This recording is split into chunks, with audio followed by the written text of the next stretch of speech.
reports of injuries. There are reports that this single missile made its way through the air defenses because one of the interceptors malfunctioned. Beersheba is the same town where yesterday a missile hit the Soroka hospital, resulting in dozens of minor injuries, some serious injuries. The Director General of the International Atomic Energy Agency tells me in an exclusive interview, Iran does have enough uranium for several nuclear bombs.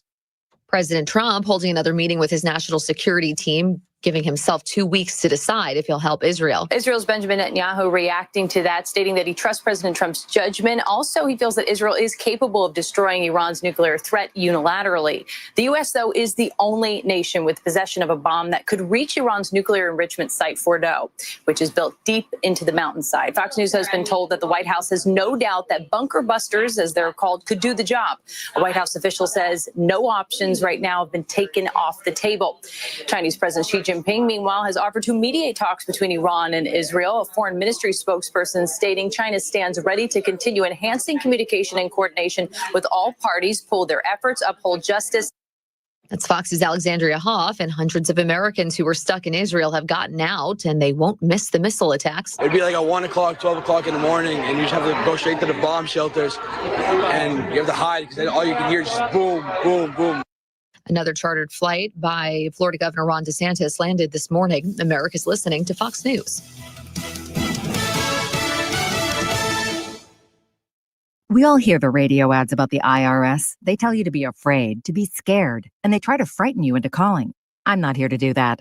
Tax Relief Advocates is different. TRA is here to tell you that if you owe money to the IRS, whether it's $5,000, $50,000, or $500,000, we have a solution. It doesn't matter if you're sitting in your car, at work, or with your kids. No matter where you are, call now. 800-626-9692. Don't lose hope. TRA can eliminate or reduce what you owe to the IRS. Generous programs are now available that can give you a fresh start. Our passion is taxes and helping individuals fix their IRS problems. We have over 1,000 5-star reviews on Google and an A+ with the Better Business Bureau. You don't need to be afraid of the IRS any longer. End your tax nightmare today by visiting us online at TRA.com or call 800-626-9692. That's 800-626-9692. Tax Relief Advocates. Real solutions for real people. Air Comfort Service, heating, cooling, and insulation. Weather. Chief Meteorologist Dave Murray. Summer heat wave is on the way. Summer officially beginning tonight. Sunny, it's warmer, it's more humid. 92 this afternoon. Clear, warm, and humid tonight. 78, that's it. Saturday, sunny, hot, and humid. 96. Heat index mid-afternoon on Saturday, 105. Sunday, sunny, hot, and humid, 97. The heat index Sunday, 105 to 107. This is 97.1 FM Talk. Chief Meteorologist Dave Murray. You're listening to Leaf Filter Radio, and the guru of gutter protection himself, Chris Coonahan, is here to take your most pressing leaf-related questions. Hey, everybody, Chris here. I understand we have Ron on the line. Ron, where are you calling from? Uh-oh. Ron, are you calling from a ladder? Well, I was. I wanted to ask Chris what I need to do to get my gutters ready to have Leaf Filter installed. Oh, Ron, you don't have to do anything. A Leaf Filter Trusted Pro will come out and clean out your gutters, realign and seal your gutters, and install Leaf Filter, America's #1 gutter protection system. So I didn't need to get on this ladder? Ron, Leaf Filter Trusted Pros are in your neighborhood and ready to help. Just visit leaffilter.com/radio to schedule your free gutter inspection and get up to 30% off. Thank goodness. What was that site? That's leaffilter.com/radio for your free gutter inspection today. See representative for warranty details. Promotion is 20% off plus a 10% senior or military discount. One discount per household. You know, I always said for years to save my number in your phone so you don't forget. And here's why. Today, I was calling the office. So I mentioned the office number. I probably have said it, not to exaggerate, over 1,000 times. I called the office today and I dialed the wrong number. When it connected, it said number you call not in order, not in use, whatever they say that. Now I am freaking out. I'm a very small business owner, and that's my lifeline. Very long story to try to make it shorter. And if Andrew can do this, I'm producing it. That's why I say save the number in your phone. Save it under BART. That's with a B. You can save it under air conditioning. That's with an A. Or whatever helps you remember, because if your memory is like mine, it's easy to forget. 314 293-2600. It's Bart with a B. Mizzou football is here to stay. After an undefeated home season and a second straight 10-win year, the Tigers are looking for more in 2025. Eli and the boys have done it again. With a top 10 transfer portal class and a strong home schedule highlighted by Kansas, Alabama, South Carolina, and Texas A&M, you don't want to miss out. Get your spot in line by joining the season ticket waitlist at mutigers.com/FB waitlist. MIZ. Is thinning hair or receding hairline making you self-conscious? Stop feeling embarrassed about thinning hair and start looking and feeling your best with Hair Grow by New Nordic. Available online at Amazon, Walmart.com, and NewNordicUSA.com, or in stores at your local CVS. That is exactly what I needed to hear. Thank God someone here knows what they're talking about. That's us. That's right. Gotta love this American ride. All right, you need to take the time and get the full picture. Come on, turn the radio on. It's Saturday and I won't be long. Don't get me wrong. I love the ladies. I mean, they rev my engine, but they don't belong in the newsroom. It is Anchor Man, not Anchor Lady. What do you want from me? I'm not America's sweetheart. Goodness sake, Dad. Keep your voice down. Your father's listening to the radio. I'm not America's sweetheart. This is the Annie Fry Show.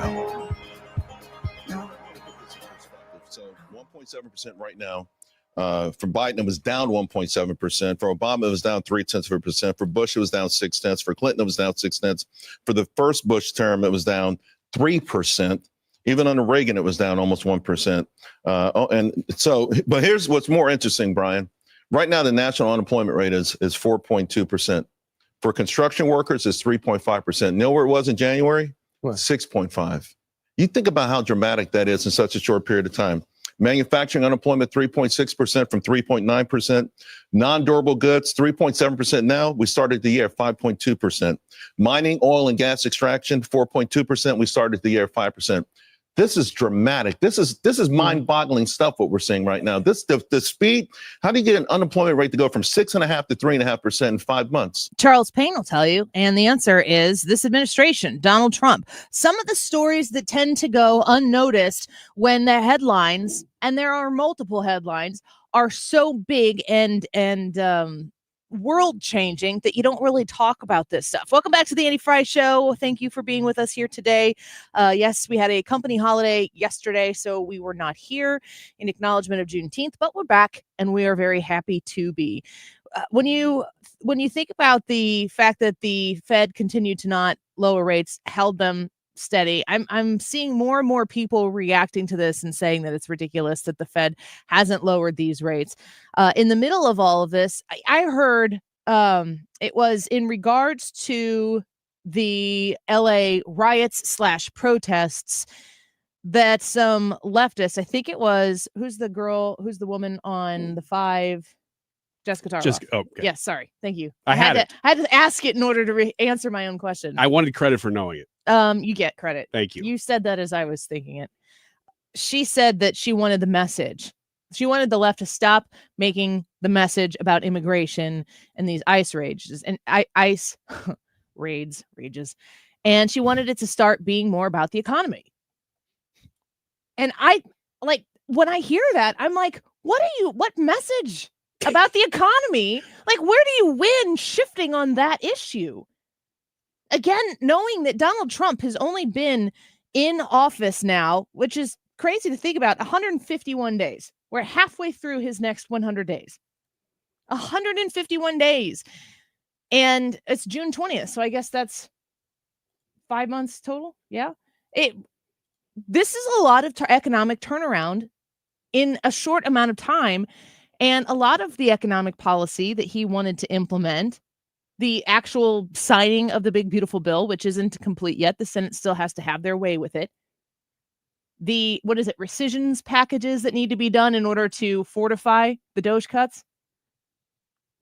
Every time I have a White House person on or somebody who's talking, maybe it's a congressman or something, I always mention, one of the major criticisms that people have about the big, beautiful bill is that it doesn't go far enough on implementing the waste, fraud, and abuse DOJ findings to cut that spending. And they're always quick to say, well, not to get into the weeds, but. And I'm like, you guys need to go dig out those weeds and show them to the American people that the DOJ cuts cannot be implemented in a package that has to go through the Senate in reconciliation, which makes it something that only has to have a simple majority. Otherwise, it would have to be 60 votes. Is that right?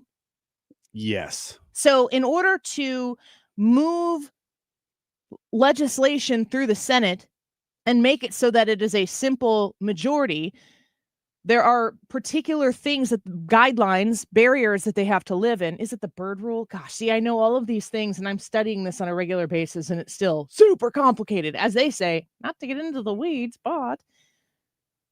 but I think it really does matter that there are things that they are going to intend to do with the DOJ cuts that they simply can't put in the big, beautiful bill because then it would need 60 votes and they're not going to get 60 votes. So you have a president who's leading on this issue, navigating a super slim majority in the House with very polar differences in what we see from like the New York Republican representation and then the alternative and the Masseys and the Chip Roys. They want very different things. And then in the Senate, you've got the Rand Pauls and the Ron Johnsons who are trying to affect the outcome of what the Senate bill looks like there. It's not done yet, but I have every confidence that they're going to get it done. So when you watch the left, look at what's taking place on immigration, and the president is not losing support on his efforts to rectify 4 years of Joe Biden's thumbprint on illegal immigration in this country. On top of his initial campaign in 2016, was there a phrase that was bigger than build the wall? I mean, that was kind of the biggest thing that he came out and said. And America was like, yeah, we should probably do that. People were saying, oh, the wall is racist. Which was ironic when Kamala Harris was like, we should maybe build more wall in her 100 days of running for president. The Democrat Party right now is the aggressive progressives and the far, far left are all over the ICE raids, all over the immigration pursuit to make illegal immigration a thing of the past, to make legal immigration a thing of the future in this country. That's the president's focus and goal. The crazies on the left are trying to make it seem like you're going to get snatched out of your bed at night. The more moderate on the left, or at least the more politically savvy on the left, know that this is not a winning issue with the American public. That issue is one of the issues that sent President Trump to the Oval Office in November of 2024. So they're like, shift to the economy. Are there things that could go better with the economy? Yes. Is it heading in the right direction? Are there any places, Ryan, and you like to pay attention a lot to economic news as it rolls in. Are there any areas of the economy that aren't at least stopped from continuing down the treacherous path they're on? Maybe they haven't like done the about face and turned around and now they're completely on the better path. Is there anything that's gotten worse? Worded that way, no. There's nothing that's gotten worse. There are things that have not changed as fast as you'd hope. As fast as you'd hope. As fast as I'd hope. Because it's a priority for you. But I think, we were talking about Jessica Tarlov a minute ago and her, why don't we focus more on the economy thing? Well, that's saying something because what she's citing is probably polling that still has Donald Trump far and away leading with the American people on immigration. So she wants to, of course, to shift away from immigration. That's a definitively losing issue for the left. Yes. And so she's like, why are we talking about this so much? Let's move away from that. Let's focus more on the economy. Well, oddly, the only reason she wants to do that is because the polling suggests that Donald Trump isn't focused enough on the economy, on prices going down. But if you shift the news narrative to be more about that, then everybody will perceive that that's the main issue. So there is really nothing that he's doing that you could shift to that isn't going well. That's a disaster. That's right. That's right. To the point, the way I phrase that question for you first is like, economically speaking, what where are Americans going, oh my gosh, I can't believe I voted for this? The question that the left and mostly the Never Trumpers on the right continued to say is like, did you really vote for this? And we're like, yeah. yes, emphatically yes. I don't expect the president to fix everything in 151 days.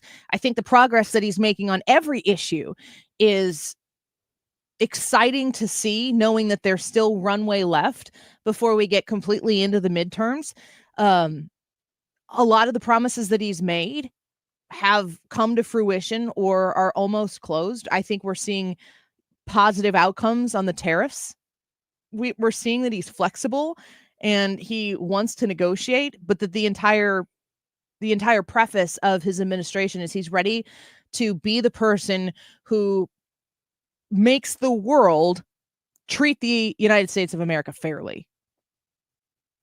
And again, America first is not America alone, but it's also not America last.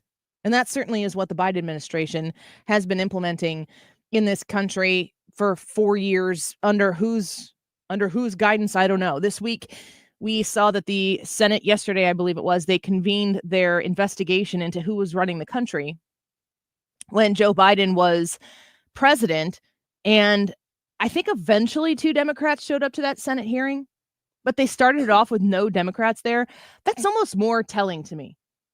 If the Democrats had in spades that Joe Biden was fully at the wheel, that he was fully in his capacity running the country, that would be easy to prove.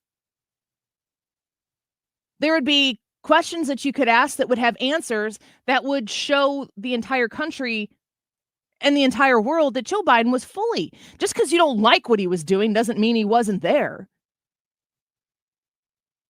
The worst thing that could happen for those Democrats politically is that they end up in some sort of hearing where there are clips that the Republicans use against their Democrat colleagues that show that they too don't have their hands at 10 and 2 on the wheel. And any sort of complicit responsibility that they might have had, any sort of abdicated responsibility that they might have had in the last 4 years, should they have been in office during Biden's administration, that they went along with it. I think that's the most frightening thing for probably the entirety of Washington, D.C. right now, is if the Republicans, and I say that because the Democrats didn't show up, if the Republicans are successful in exposing how incapacitated Joe Biden was for 4 years, then the entire party is responsible for not calling it out and getting to the bottom of it. I think the only person who completely gets off the hook is the Democrat who ran against him in the primary, who won American Samoa. What was his name? I can't remember. That's a problem. He's from Minnesota. I can't remember his name either. Jessica Tarloff. Probably not. That guy came out in the open against everything and said, I don't think that Joe Biden's up for the job. And his entire campaign was essentially, nobody else is stating the obvious. We have no alternative here. The Democratic Party is not stepping in and doing anything right now to offer the American people the opportunity to act on what I see, what I know you see, what everybody sees in this president. Where is the Democrat Party on this? Nobody else is doing it. I see it and I can't keep my mouth shut about it. I guess I'll step in and offer an alternative. Dean Phillips. Dean Phillips of American Samoa fame. Yeah. Okay. Yes. He's the one guy who I'm like, I respect you. Enough in the future that I'll try to remember your name. Even he wasn't really calling attention to dementia, though. He was just saying, well, we need a different path. Well, I mean, if you're going to call somebody out in your circle, in your orbit, maybe even someone who you care about, and you know that if they're driving the car and they're not capable and you're all supposed to be riding in the car, there's a nice way that you can be like, maybe somebody else should drive the car. Or like you lure them out of the car for, I don't know, ice cream. And then when you get back, someone else is in the driver's seat. Like, oh, I really love this car and I'd really like to just give it a try. Do you mind letting me? And the whole time everyone's like, oh, thank God. Thank God Dean Phillips is here to drive. Yeah. What's his name again? Sorry, American Dean. Samoa is like, yeah, we see you. Yeah, totally. Trying to put Dean Phillips on the map. Mm-hmm. To which I would say to people, show me on a map where American Samoa is. Minnesota was like, who? Oh man, I'm looking at what is 150 days into this presidency, and I'm watching. I feel like Donald Trump and the Republicans are succeeding. I give them an A. I feel like what I voted for is happening. But of course, I have a perspective. Of course, there are a lot of people who think that these policies are terrible. We have different opinions on it. Totally fine. Completely respect it. But I'm always going to look at my opponent and say, what area of the field are they going to try to win on? What area of the field am I weak on? The proverbial bat last, play right field kid. Where is that for? No offense to any all who play right field or whose kids play right field. My kids played right field before. When your kid's got a gun for an arm. Yeah. I'll tell you that right now. That's why we put him out there. But when you're looking at the Republican Party and like trying to find where the weakness is so that the Democrats can attack that, either the Republicans don't have a weakness or the Democrats haven't found it yet. Because the Democrats are listless. And the closest thing to a weakness that I feel like the Republicans could have had is Donald Trump's personality. And the American people have known him for quite some time now, and they chose him in spite of any sort of messaging that was out there about Donald Trump's personality. That's the YouTube live chat poll for today. Hold on to your butts. Is President Trump humble? Yes or no? I cannot wait. Predict right now the results on this poll by the end of the show, Ryan. 55% yes. 55 yes. Ryan, you got any thoughts? Predictions? Ethan, you got any thoughts? I was like, why isn't he looking at me? His name's Ethan. Yeah, Ethan. Sorry. Oh, you were talking to me. Yeah, I was. Sorry. It was hard to tell because I said your coworker's name here. Do you have any predictions on how this will? I think it's going to be pretty close to 50-50. I do. Because I think a lot of people align with more so the way that you have. I don't want to give away your answer, but I think I don't know if I know my answer. Price is right. You got to put a percentage on it. Okay, fine. I'll say 60-40 in favor of. I was going to say 70-30 in favor of yes. Ooh, okay. So I'm the most confident that our audience thinks he's humble. Okay. But I also know that you all don't care whether he's humble or not if he's getting the job done. And I don't know. I don't know. That's why we're asking you the question. Please flood the YouTube live chat poll with your thoughts and votes on this question. If we get a lot of feedback there, we might open the phones and let you guys call in and tell us what you think. Is President Trump humble? Yes or no? YouTube.com/@AnnieFry. When we return, Joey Jones is going to be with us. You see him on Fox News. He's wonderful to watch and to listen to, a great different perspective. He's the author of a new Fox News book, Behind the Badge. I'm going to talk to Joey Jones a little bit about the people who have served in our generation. What is it like to come back to this country? Of course, generationally speaking, we have the greatest generation. We have the Vietnam vets who came back and were treated terribly. What is it like to have served in modern warfare and to be living in this country now? Joey Jones next.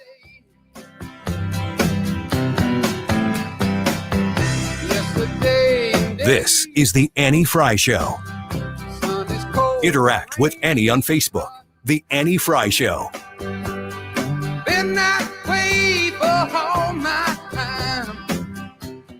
Stewart's American Mortgage and the Bagel Loan. They're waiting for you to give them a call, and Stewie specifically because it's his number, 314-324-4440. That's 314-324-4440. Stewie can connect you with a bagel loan, and that's only available at Stewart's American Mortgage.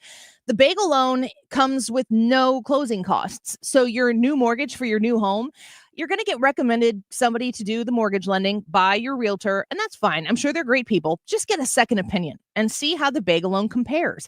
314-324-4440. You can do a bagel loan refinance as well. I've done it twice. Secured a super great low rate for my mortgage on my refinance, and it didn't cost me anything either time because the bagel loan comes with $0 in closing costs, thousands of dollars back in your pocket. 314-324-4440. Google the bagel loan, NMLS number 226715. I'm John Morgan of Morgan & Morgan. Our firm handles hundreds of crash cases involving semi-trucks every year. A crash case involving semis is much different, and if you don't know what you're doing, you can leave lots of money on the table. Many times there is separate insurance for the cab and for the trailer. Sometimes there are actually layers of other insurances and excess insurance that some lawyers may not know about because they don't see that many cases. We see these cases every day. Also, there are federal laws governing the hours a driver may drive in a 24-hour period and logs that are required. A crash case involving a semi-truck is a totally different animal than a simple car crash. We have lawyers who only handle these cases. It's all they do. Rolling the dice with the wrong law firm can be disastrous. Call us on your cell phone at Pound Law, pound 529. It's so easy. Injured? Dial Pound Law or visit forthepeople.com for an office near you. One of the things with running is I want to enjoy the run, but I never made it very far because the arches in my feet just killed me. So when I got to the end of my rope and I said, I have to do something to get rid of the pain, and a couple people recommended the Good Feet store to me. I loved how I could go in and get a free personalized arch support fitting. They put that time, that work, that effort into helping you find the right arch supports. And you can walk around the store with these in your shoes and try them out before you purchase them. So after I got my arch supports, the arches on my feet stopped hurting and the pain instantly, literally instantly went away. So if you have pain, go. Find a Good Feet store and go. There is an answer. Find the simple solution that will get rid of your pain. I'm Rondi, and that's my Good Feet story. See how Good Feet arch supports work for you before you buy with a free fitting and test walk at the Good Feet store. Visit one of our 2 locations, Creve Coeur and Shiloh, Illinois, and at goodfeet.com. Mark Cox here. Let me introduce you to my friends at the Lit Cigar Lounge in St. Louis, where luxury meets comfort. Premium hand-rolled cigars, an extensive selection of rare bourbons and whiskeys and craft cocktails. It's comfortable for non-smokers, too. They have a state-of-the-art ventilation system. They have private lockers and live music every Friday night, perfect for date nights or business meetings or just winding down. Visit litstl.com. You're listening to the Annie Fry Show live from the Air Comfort Service Heating, Cooling, and Insulation studio. Time to schedule your air conditioner service. Get your entire HVAC system checked for $19 a month with the preferred partner plan and be ready for the first heat wave. Visit aircomfortservice.com.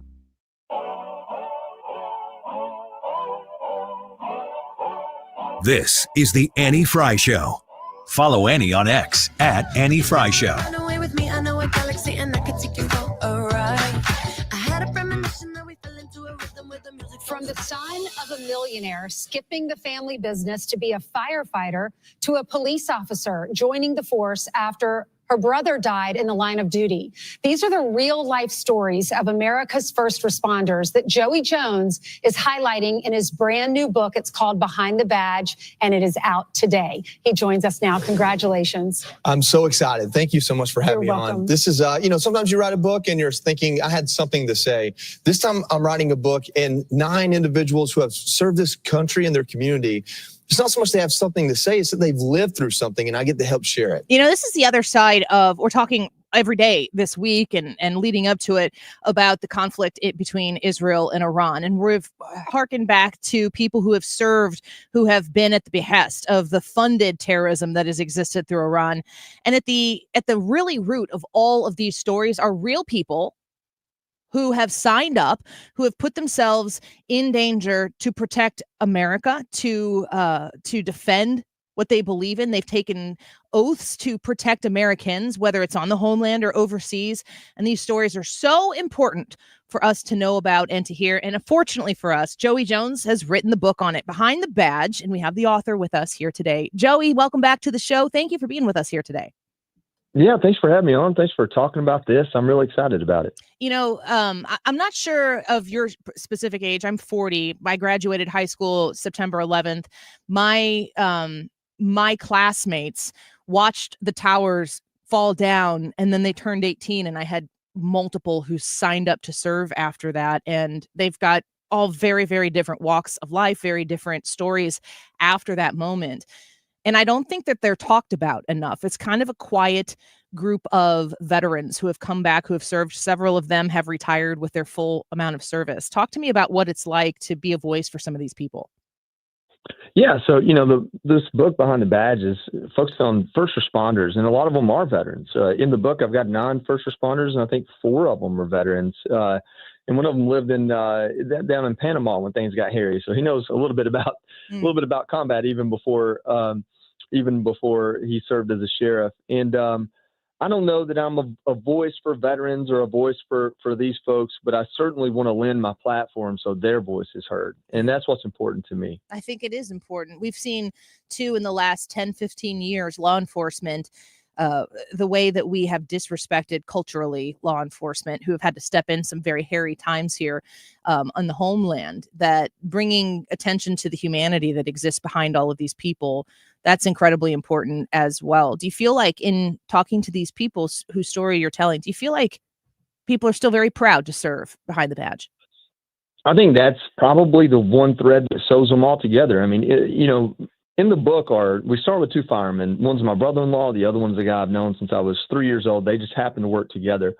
And we start with their stories. And in there, Keith Dempsey, my brother-in-law, one of the first things he says is, we don't get on the fire service, we don't get the negative that the police officers get. And I don't know how they continue to do their job as police officers. And as I interviewed, I've got SWAT team and a state trooper and a police officer and a LAPD bomb squad member. And the consistent thing among all of them is that, the mental toll sucks. And it's not just the negative from people protesting, but from seeing us do terrible things to each other and seeing freak accidents hurt us so bad, and to be a part of that and to be a part of cleaning it up or hopefully, making things right. That sucks, but the mission of doing it is more important than their own peace of mind. And so I think it extends beyond pride. I don't think they think of it in terms of I'm proud to be a police officer. It's I'm honored to be a police officer. I get to be a police officer. I get to be a fireman. I get to be the one that shows up when other people wouldn't, and the one that shows up when the rest of us just walk out our doors every day and say, we don't say anything. We just jump in our car and take off, and we know that if something goes bad, somebody will be there. Yeah, something that you've kind of highlighted here a little bit in our discussion, I'm also reading it in the book description, is how much of a family affair this often is. You were talking about your own family members who are involved in serving behind the badge, but that there's a sense of duty that comes just out of honoring those members who are in their family who came before them to say, it's my turn. I think for some people, you don't. I think for a lot of folks in the book, especially Caitlin Kafila, her story is just amazing. She was graduating in Connecticut. Her brother's a cop down in Tampa. He does something incredibly heroic, essentially sacrifices himself to interdict a car going the wrong way so it doesn't hit another car. And he dies in the line of duty. So she goes down to his funeral and decides, I'm going to come and take his place on the force.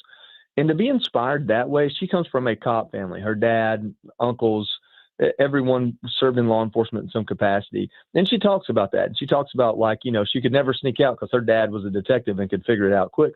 But she talks about how, she didn't think she was going to go be a police officer until that happened with her brother. And what blows my mind about that is common sense would say that would be a great reason not to do that, but that's not how it works for them. That their sense of duty is elevated beyond what most Americans understand. And it needs to be acknowledged. It really needs to be discussed. As you've been watching some of the behavior that has been displayed in Los Angeles during these protests / riots, depending on where we're talking about at any given time. We're here in St. Louis. Ferguson is, spitting distance away from where we are right now. We've seen this really grow, this anti-police sentiment grow to the extent that it becomes marketable, really, which is to me the grossest part of the anti-law enforcement, first responder sentiment. That's something that isn't necessarily even true, like the hands up, don't shoot lie that came out of our area, then becomes a slogan, and then people start fundraising off of it.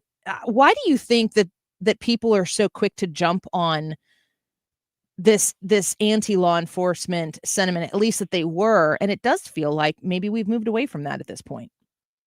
I think it's different for each people. I mean, if you're talking about the rich white liberals that leave Columbia to go protest, it's because they hadn't had anything difficult happen in their lives and are looking for something to be passionate about and have a cause to fight for, and that's just what's put in front of them. I mean, that is a problem. I mean, I'm not saying everyone in this country is pampered. That's not what I mean at all. But compared to the rest of the world, pretty much we are.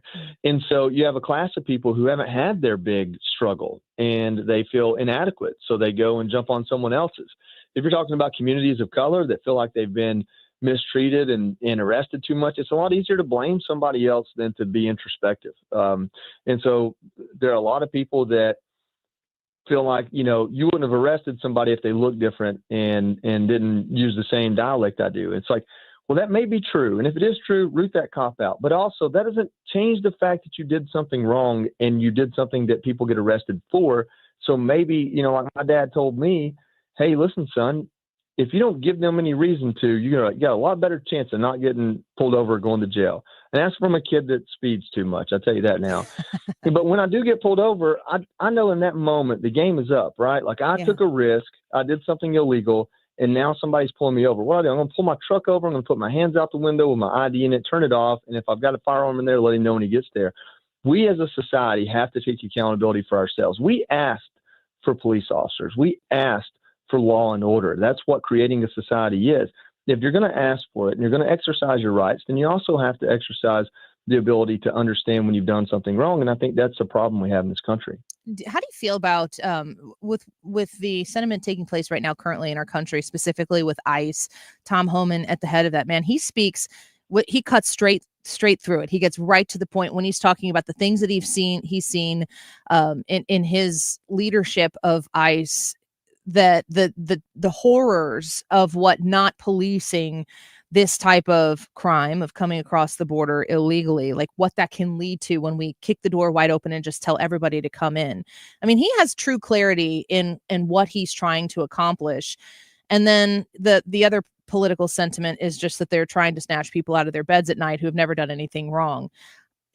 Do you have any advice, having talked to real people who have served in law enforcement? Do you have any advice for the American people who are consuming both sides of these stories to take a deep breath and try to find the absolute truth in what is taking place and what these law enforcement individuals are trying to accomplish? I mean, it's pretty simple, right? Like, you're not going to go looking for bad PR. You're not going to go doing things like, and almost all these have been debunked. They showed up at an elementary school. Actually, they didn't. I forgot what the latest one was this week, but it was something along those lines. Showed up at, the Dodgers game. That's what it was. Yeah. It's like, no, they're not going to go looking for negative PR. They're looking for individuals who have a rap sheet. But if they apprehend that individual and there's 6 other illegals with them, well, Trump's told them, hey, we need to get the numbers up. We need to get these people out of here. Why would they just turn the blind eye to those people? There's a difference between going searching for people that don't have an extra criminal record, but also deporting those that got here illegally that get wrapped up because we're hanging out with those that do. And that's essentially what's happening. I really wish Kristi Noem and Tom Homan would kind of message that a little clearer for Americans. And I'm sure they have their hands full. And there's a lot of reasons why, holding everyone's hand through the messaging isn't their priority. But that's a big part of it. I come from a town that's majority Hispanic, most of them Mexican, Dalton, Georgia. Look it up. And in that town, we had a young lady who was driving a truck. One of the police officers, this happened just 2 weeks ago, one of the police officers got a call, a black truck had driven through an intersection or done something unsafe. He went towards the intersection. Her truck was the next one he saw. He didn't get a great description of the truck, so he pulls her over to see if she's the one. When he pulls her over, he finds out not only is she illegal, she qualified for DACA, but she didn't do any paperwork for it. Not only is she illegal, but she's driving and has been, her whole adult life without ever even applying for a driver's license. So he takes her to jail. And that's exactly what I would expect to happen to me if I were just driving around without a driver's license, not even ever passing a test for one. That's what should happen. When she gets to jail, well, I mean, this Georgia, we cooperate with ICE. ICE finds her, they take her, and they detain her. Now, they end up letting her go because she qualifies for DACA, even though she hasn't done any of the paperwork to be protected by it. But the whole moral of the story is that the Democrats take this young lady to Capitol Hill and turn her into a martyr when she's done all of this to herself. I mean, her parents came here illegally. The Biden administration, through the courts, gave her a path to legal residency, and she couldn't be bothered to even do that. I have very little sympathy for her, and ICE isn't doing anything wrong by deporting people that are here illegally, regardless of whatever the criminal record is. Yeah, they're just doing their jobs. I want to encourage people to check out Joey Jones's new book. It's called Behind the Badge. Before we let you go, Joey, my understanding is these are smaller stories, so it's a very simple book to read through and take as you go, but you're telling individual stories. What do people walk away after they've read this book feeling and having learned? Yeah, listen, your worst day in your life, and I talk about mine in there, my dad essentially dying in front of me, is another shift for them, for first responders. That's just another day on the job for them. But you have to understand they do feel it. They feel it every single day. They care about the people that they work on. And when they can't save you or they can't save your home, that sticks with them forever.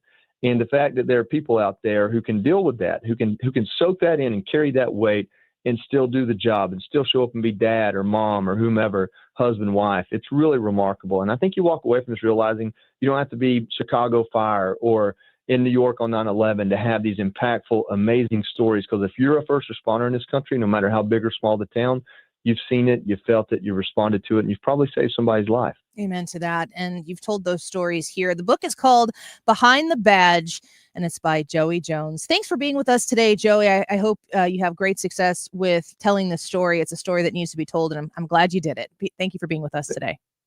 Yes, ma'am. Thank you. Take care. Bye-bye. Behind the Badge, Joey Jones, Fox News contributor. Of course, you know him. He lost his legs in combat, and telling us a brief version of the story about losing his father in front of him. It's just a very tragic event. But these stories that are included in Behind the Badge encourage you to get that and check it out and support the effort that Joey Jones is trying to make here in getting these stories out. We love law enforcement here, specifically on the Annie Frey Show in 97.1. And are honored to be able to help Joey tell that story. On a quick break right now, Be or Not the Bee with Ryan Wiggins next.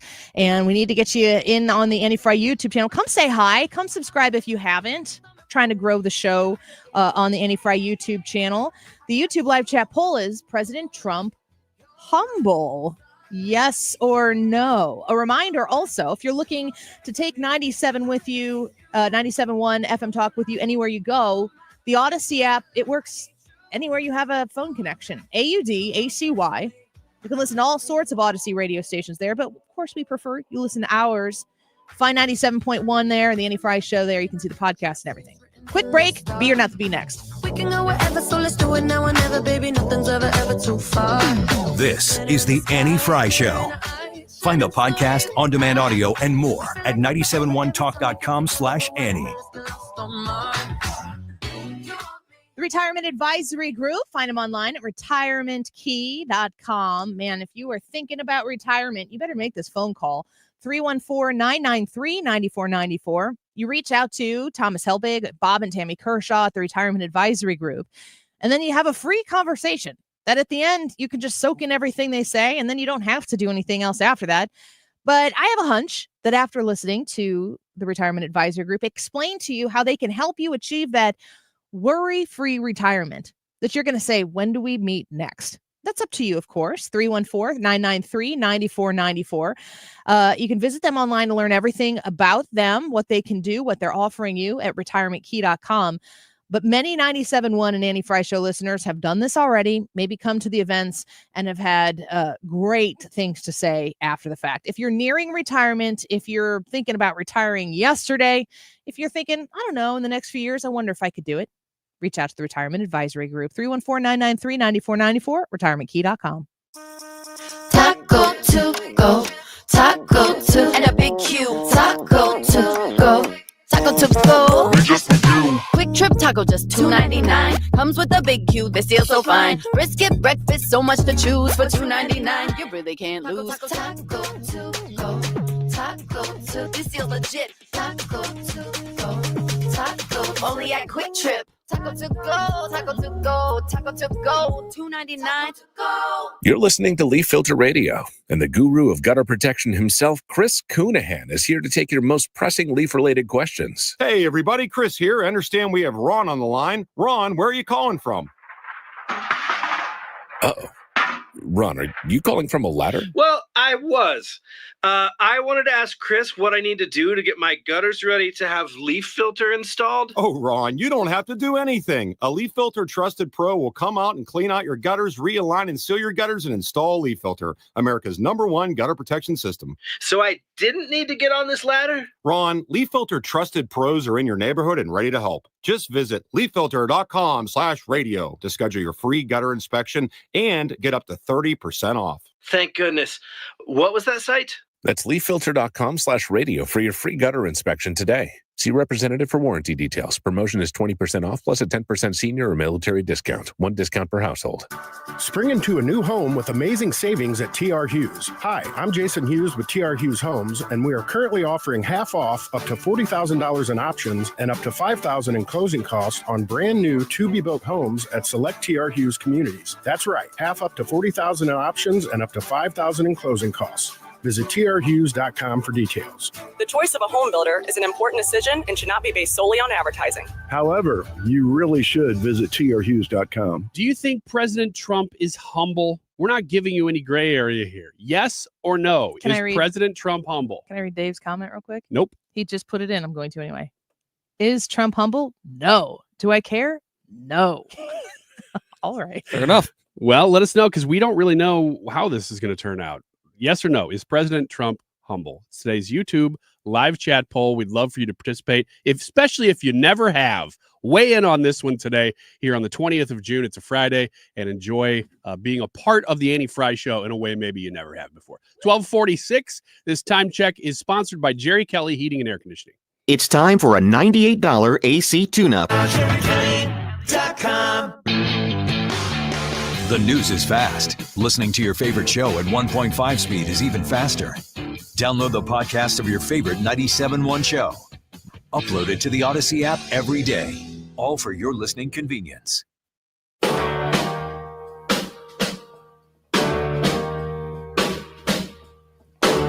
through a party in the county jail. The prison band was there, they began to wail. The band was jumping and the joint began to swing.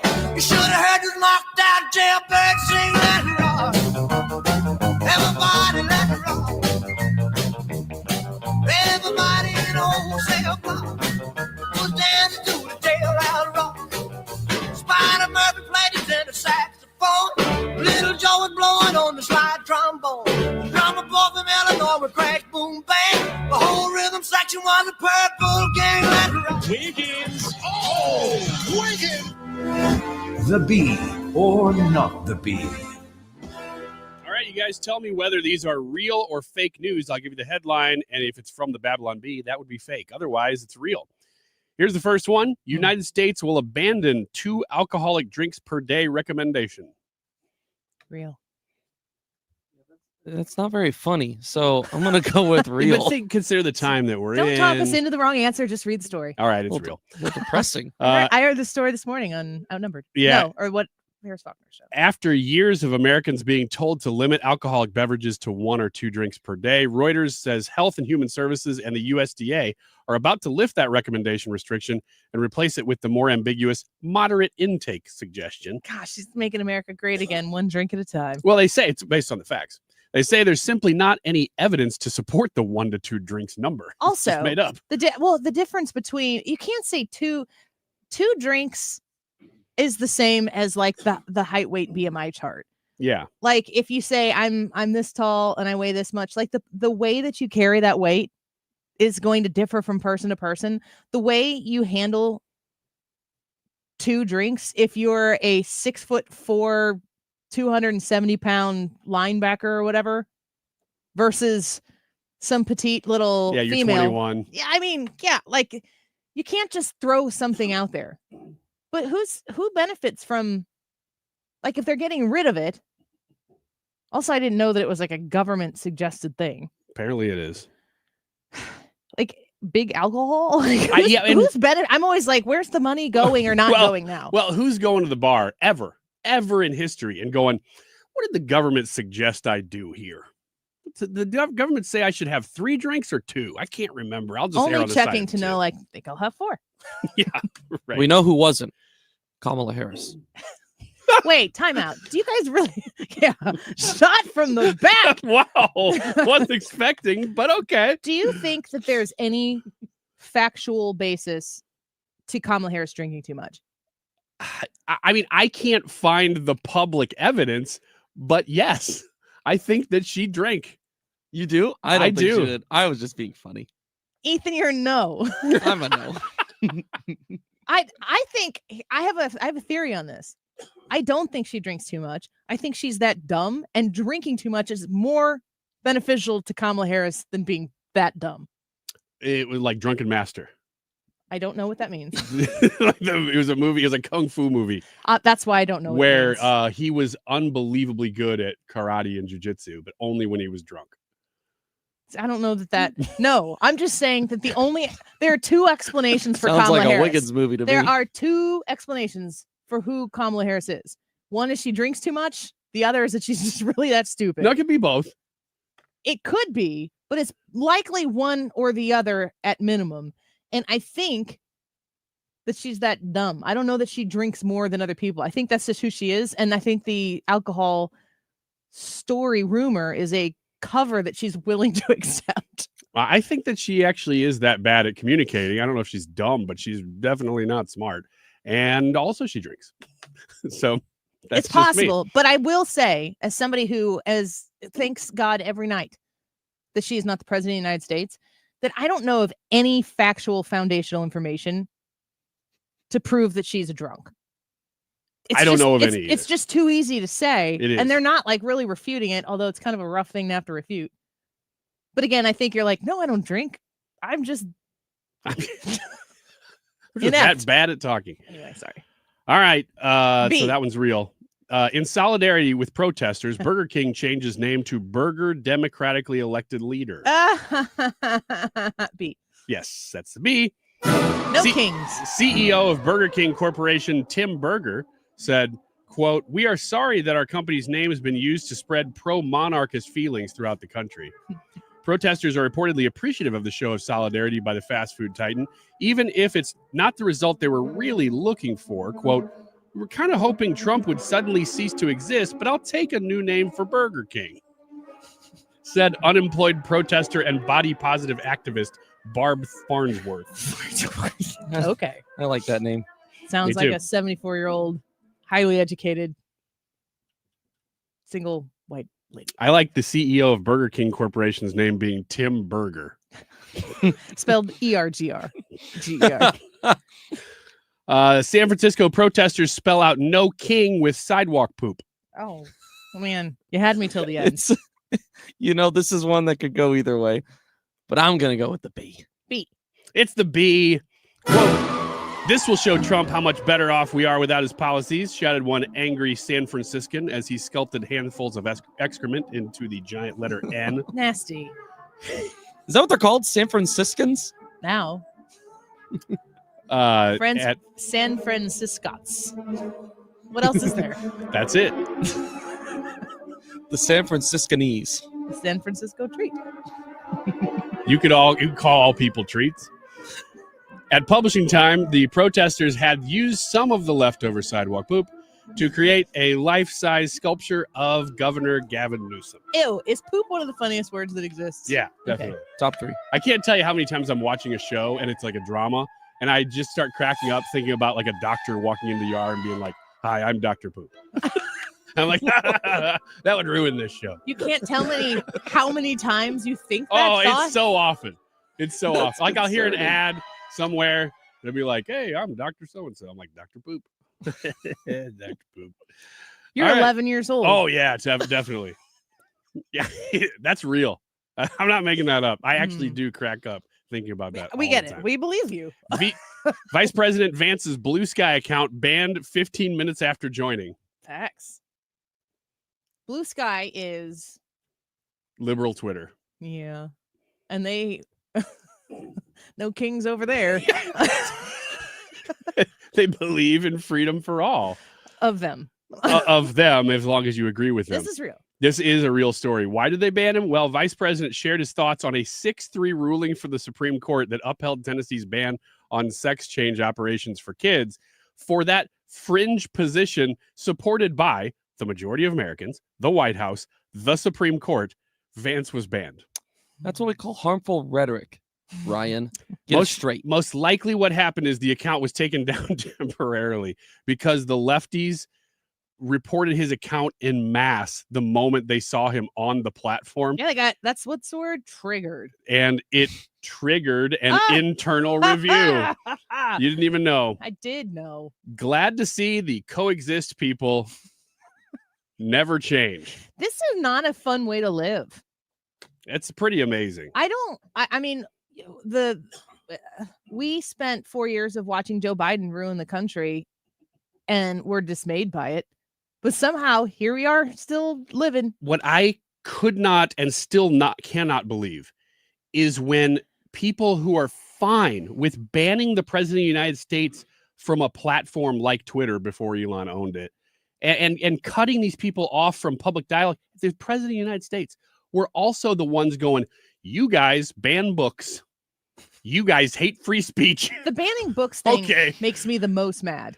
Yes. Because we are like, we want to ban pornography from children. Book banner. Isn't that about it? It's like Fahrenheit 451 in here. Unbelievable. Isn't that really the extent of what That's conservative? Like, we That's don't want porn in front of our children in our publicly funded public schools. Yes. You can go buy that crap on Amazon and show it to your kid in this free country, but we don't want the taxpayers to be funding it. And they're like, they're banning books again. And we're like, no, that's not. You can still access the books. Yes, you can still access them. That means they're not banned. We just don't want them in schools. All right. Liberal parents devastated. Speaking of which, liberal parents devastated after finding books hidden under kids' bed written by J.K. Rowling. Honey, I found a publication under the child's bed. Oh no, I don't want to have that conversation. It's about the wizards. It's a Harry Potter book. According to thank you. According to Gary, no last name. Gary. According to Gary, the Rowling books seem to have already turned his child's head. Quote, they've been completely corrupted, Gary said. It's like a gateway drug. First Rowling, and now they're dressing in gender binary affirming jeans. Every time I'd knock on their door. Gender binary affirming jeans. Not gender affirming. Right. I'd hear a guilty start and the book slamming shut hastily, and they'd come out with a huge red face. I caught 3 server requests for the Daily Wire on our internet firewall last night. He's a goner. He's a goner. It's just so disappointing to see my child doing this to themselves. At publishing time, the Brennisons' parents' fears had only grown after finding a Bible hidden in their child's pillowcase. Humanity would do such a thing. B. Yeah, that was B. The B. Yeah. Are we at now at 50? Yes. All right. Let's take a quick break. When we come back, Senator Jim Talent is going to be with us. Lots of questions to ask him. If you have questions that you would like me to ask the former senator from the state of Missouri, Jim Talent, about the conflict, war between Israel and Iran, get on the Anti-Fry YouTube channel and let us know. Vote. Is President Trump humble? YouTube live chat poll. We'll be right back. When's the last time you gave your home's exterior a little love? Hi, it's Kim, and if your siding is cracking, it's fading, or just doesn't stand up to our St. Louis weather, it's time to call Lakeside Renovation and Design because they're experts in James Hardy siding, which is this durable, low-maintenance option, and it looks beautiful. Plus, you have customizable colors and textures, and so you can give your home a completely new look while protecting it for decades. Don't wait until the small problems turn into big ones. Visit lakesidearty.com to schedule your free consultation.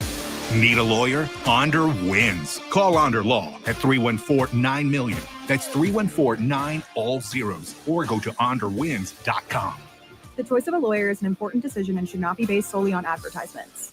Celebrate Independence Day with a free concert by the U.S. Air Force Band of Mid-America. July 2nd, 7 p.m. at Logan University in Chesterfield, showcasing patriotic music and more. Get free tickets at afbandtix.org. That's afbandtix.org. I'm going to STS Armory tomorrow. Are you? We're celebrating their grand reopening. The location is 3427 Petroff Plaza in Pontoon Beach, Illinois. For folks coming either direction, it's so simple. Right off of 5570 to get to this address. It's like a mile off of 5570. I want to make sure that you know the details about what this grand reopening is going to entail. It's from 10 a.m. to 6 p.m. I'm going to get there at about 2 o'clock. My son's got a baseball game. I'm coming right after that, so I might be a little bit early. They're going to be celebrating the grand reopening with their customers on the first day of summer with barbecue pulled pork from Code 3 Spices and hot dogs. Media U Gaming Truck is going to be there with the kids so that they can play. They're also going to be launching logoed apparel and drinkware this Saturday. Come check it out. They're going to have deals, door prizes, industry vendors, and me. I'm going to be there, and I really want to see you. STS Armory grand reopening. Details at sts-armory.com. KFTK FM Florissant from the Kaufman Townsley St. Louis's Injury Lawyers Studio. Call 314-500-5000. That's 314-500-5000. All on the free Odyssey app. I'm Chris Foster, Fox News. President Trump's been meeting with his national security team again as Iran launches new strikes on Israel. Fox's Mike Tobin in Tel Aviv. The reports we're getting right now is that direct impacts really hit all over the country. In the far north of the country, the city of Haifa right on the coast, that reportedly took a direct hit from a missile. We're checking out those reports. There's reports of missiles coming down in central Israel here in the Tel Aviv area. Keep in mind that Tel Aviv was hit twice yesterday, and that another strike went into the area of Beersheba. Beersheba was hit at the hospital yesterday and took another hit from a missile this morning. Israeli fighter jets have been active over Iran today. Israel says certainly overnight they hit some 35 targets, but the warplanes have been focusing in western and central Iran. And Fox Business correspondent Max Gordon has more from the White House. President Trump has given 2 weeks to make major decisions in the past, and this latest announcement likely means that diplomacy is still on the table. European leaders are holding nuclear talks with Iranian officials in Geneva. They're passing along the message that the U.S. is open to direct talks. And as these talks continue, White House officials say that Iran currently has all the components that it needs to build a nuclear bomb. Iranian officials saying they'll reject any deal that doesn't allow them to enrich uranium. Meanwhile, the air war between Israel and Iran rages on. The IDF says they attacked dozens of targets in Iran using 60 fighter jets. They says Iran continues to fire missiles into Israel. Another flight carrying Americans who are stuck in Israel landed in Tampa, Florida this morning. Governor Ron DeSantis. Potentially some other states that may want to get in the game at this point. The reality is that there's definitely a need for more. The Israeli airspace has been closed since the war between Israel and Iran started. The evacuees had to travel by cruise ship to Cyprus to fly out. America's listening to Fox News. We all hear the radio ads about the IRS. They tell you to be afraid, to be scared, and they try to frighten you into calling. I'm not here to do that. Tax Relief Advocates is different. TRA is here to tell you that if you owe money to the IRS, whether it's $5,000, $50,000, or $500,000, we have a solution. It doesn't matter if you're sitting in your car, at work, or with your kids. No matter where you are, call now. 800-626-9692. Don't lose hope. TRA can eliminate or reduce what you owe to the IRS. Generous programs are now available that can give you a fresh start. Our passion is taxes and helping individuals fix their IRS problems. We have over 1,000 5-star reviews on Google and an A+ with the Better Business Bureau. You don't need to be afraid of the IRS any longer. End your tax nightmare today by visiting us online at TRA.com or call 800-626-9692. That's 800-626-9692. Tax Relief Advocates. Real solutions for real people. Air Comfort Service, heating, cooling, and insulation. Weather. Chief Meteorologist Dave Murray. Summer heat wave is on the way. Summer officially beginning tonight. Sunny, it's warmer, it's more humid. 92 this afternoon. Clear, warm, and humid tonight. 78, that's it. Saturday, sunny, hot, and humid. 96. Heat index mid-afternoon on Saturday, 105. Sunday, sunny, hot, and humid, 97. Heat index Sunday, 105 to 107. This is 97.1 FM Talk. Chief Meteorologist Dave Murray. All right, the Diamond Shop's waiting for you to come by this weekend and see what they have in store, literally. When you visit them in Clayton, you can see all of the beautiful pieces that they have in stock right now, and you can enjoy some great savings this June on what the Diamond Shop has to offer. Let me walk you through everything that they have on sale right now. 20% off all watches through June 28th, even Movado watches, 20% off. They also have 40% off all men's in-stock jewelry through the 28th, 40% off all pearl jewelry the entire month of June, 40% off all in-stock wedding bands this month. If you're looking to save on any of these pieces of jewelry, you get extra 10% off of your purchase outside of watches when you're VIP. All you have to do is go online to thediamondshop.net and sign up. It's a very simple process. To sign up to become a VIP, you're going to get to tack on an extra 10% savings. Visit the Diamond Shop. Tell them Annie sent you, thediamondshop.net. Hey guys, Glover here with my very, very good friend, Dr. Kathy Maupin at BioBalanceHealth.com. If you have reached that certain age and you're just not feeling very well and nothing's working the way it used to work, go see Dr. Kathy. She is not only a medical doctor, she is a patient of this bioidentical hormone replacement therapy. It absolutely works. It's a long-term solution. She is an artist when it comes to helping you with your hormones. BioBalanceHealth.com for Dr. Kathy Maupin. Hey, it's Mark Reardon. If you're nearing retirement or already retired, call my friends Thomas Helbig and Bob Kershaw with the Retirement Advisory Group. They'll show you how linking to the market is much safer than owning the market for your retirement savings. They're the official financial advisors of my show. Go to retirementkey.com. That is exactly what I needed to hear. Thank God someone here knows what they're talking about. That's us. That's right. Gotta love this American ride. Right, you need to take the time and get the full picture. Come on, turn the radio on. It's Saturday and I won't be long. Don't get me wrong, I love the ladies. I mean, they rev my engine, but they don't belong in the newsroom. It is Anchor Man, not Anchor Lady. What do you want from me? I'm not America's sweetheart. Goodness sake, kid. Keep your voice down. Your father's listening to the radio. I'm not America's sweetheart. This is the Annie Fry Show. No enrichment of a uranium, and it would absolutely not. Iran is not absolutely not able to achieve a nuclear weapon. The president has been very clear about that. And by the way, the deal that Special Envoy Witkoff proposed to the Iranians was both realistic and acceptable within its terms, and that's why the president is sent that deal to them. Carolyn Levitt speaking on behalf of the White House, of course, and talking about the deal that could potentially be made, but what those non-negotiables are as well. We now hear that the president will probably make a decision in the next 2 weeks regarding his participation or lack of participation in a strike against Iran. And so we sit and wait. We could have something happen right away. It could take a week or two to determine. But we sit and we rely on the president's wisdom in this moment. Let's get to our guest, Senator Jim Talent, former senator from Missouri, former congressman as well, and also chairman of the Reagan Institute's National Leadership Council. Senator, welcome back to the show. Thanks for being with us today. Appreciate it, Annie. Always good to be with you. Well, I appreciate that as well. I'd imagine you are probably glued to the day-by-day updates, minute-by-minute updates like the rest of us, and you've got quite a perspective on it. I heard today that the Senate is going to convene for a classified briefing, likely centered around this. You've been in the Senate. I'm wondering if you could give us, without necessarily details of what they'll obviously discuss, but why would the Senate be being brought together to hear this classified briefing? You sure it's not just a gang of 8? I think it was the entire Senate. Yeah.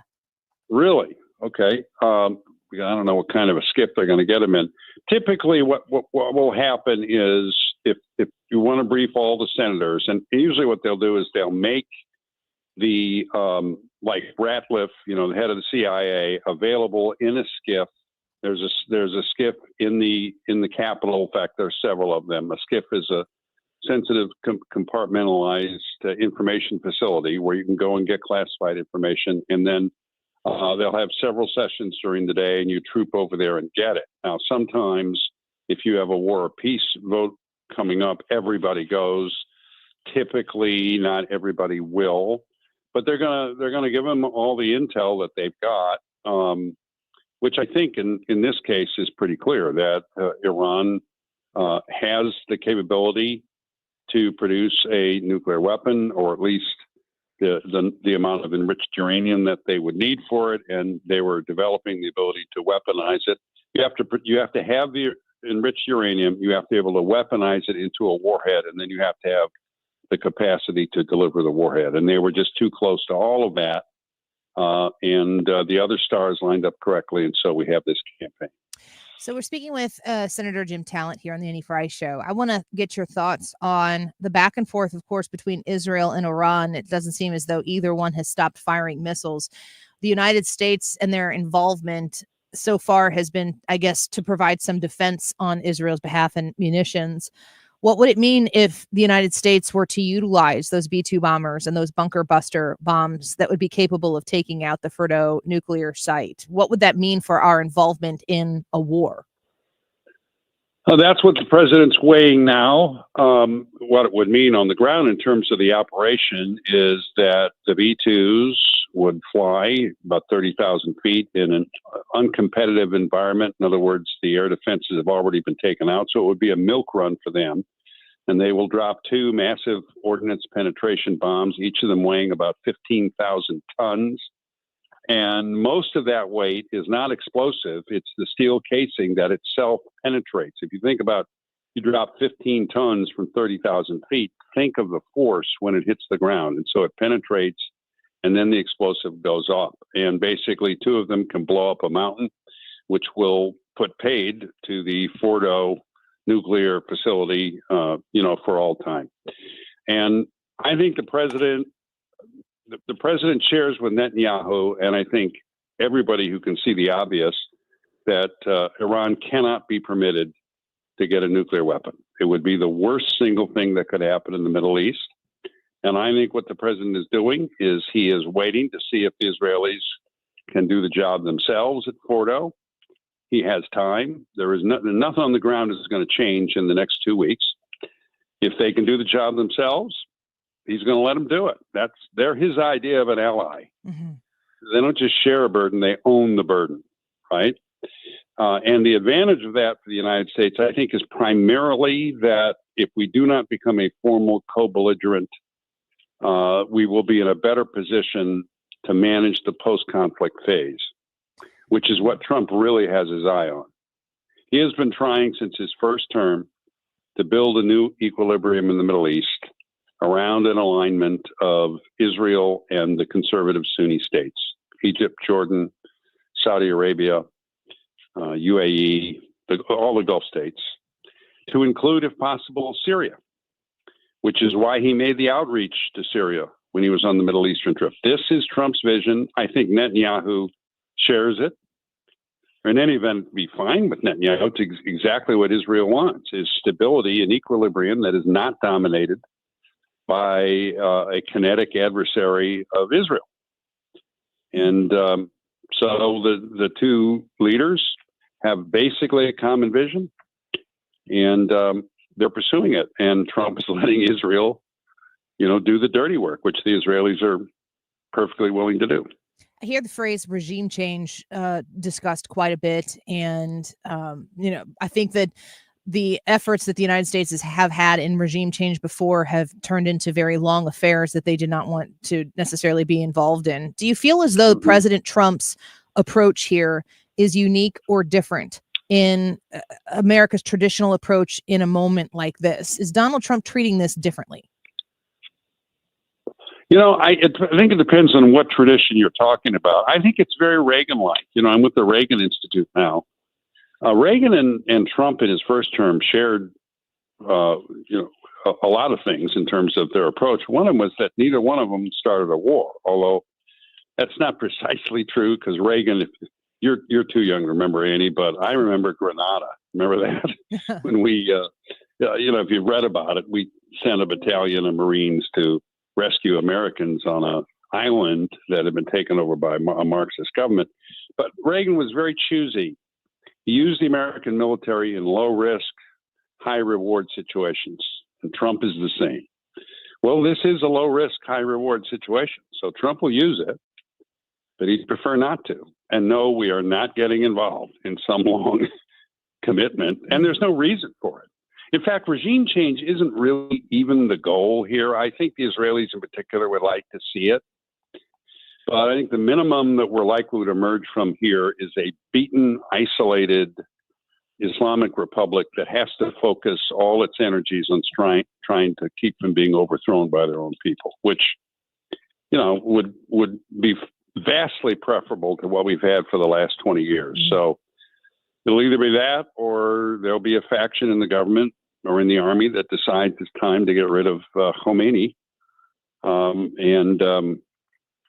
If they get rid of him literally, the devil will have another companion, along with many of his other friends in the, in the leadership of the Islamic Republic. Senator Talent, this is Ryan Wiggins. In terms of Middle Eastern countries, who is with who? Could we go country by country and say, well, these are the ones that are kind of with the U.S. and Israel here, even if they're not openly saying that, that's what their actions would suggest. And these are the ones that are more with Iran, or is it just kind of a blend throughout? Yeah, it's a great question, Ryan. I think that to get the best perspective on the Middle East, don't think of it in terms of national boundaries or maps. Many of those are just artificial anyway, created in the post-colonial era. Think of it in terms of religious or tribal groupings. So you have the radical Shia, headed by Iran. You have the radical Sunnis, which are mostly now subnational terrorist groups that, Al-Qaeda, ISIS, other spin-offs. You have the conservative Sunnis, who, crucially, in the last 2 decades, have basically turned against the radicals of both flavors. So the Saudis are normally seen as the leaders there, but it includes most of the region, if you just want to count up countries. And then you have the others, everybody else, the Jewish state, the Kurds, the Druze. There's a bunch of people groupings, clans. Well, if you want to say who's with whom, you have the Iranians have been the provocateur for the last couple of decades, leading the Shia. They do alliances of convenience with some Sunni radicals. Hamas is Sunni, for example, but their aim is to overthrow the conservative Sunni regimes and impose their version of Sharia on the whole region, and to dominate either formally or informally the Arab countries. You got to remember, Iran is mostly Persian, so there's a nationalistic flavor here too. So what Trump in particular, now what Obama and Biden tried, I'm giving you too long an answer, but I'll speed it up. We're soaking it up, Senator. Keep going. So Obama and Biden, this is basically Obama, thought, okay, the way to get an equilibrium in the Middle East is to invite Iran into a regional arrangement, which was crazy because Iran doesn't want an equilibrium. Iran wants to dominate, and they think they have the right religiously to do it. And so that was never going to work. Trump's plan is to say we're going to isolate the radicals. We're going to go after the radical Sunni and blow them up. That's what he did with ISIS, right? With regard to Iran, which is a radical state, we're going to isolate it. We're going to contain it. We're going to punish it unless it changes, hence the sanctions and the rest of it. And we're going to build an alignment between the others and the conservative Sunnis, managed and supported by the United States. That is an equilibrium that can succeed.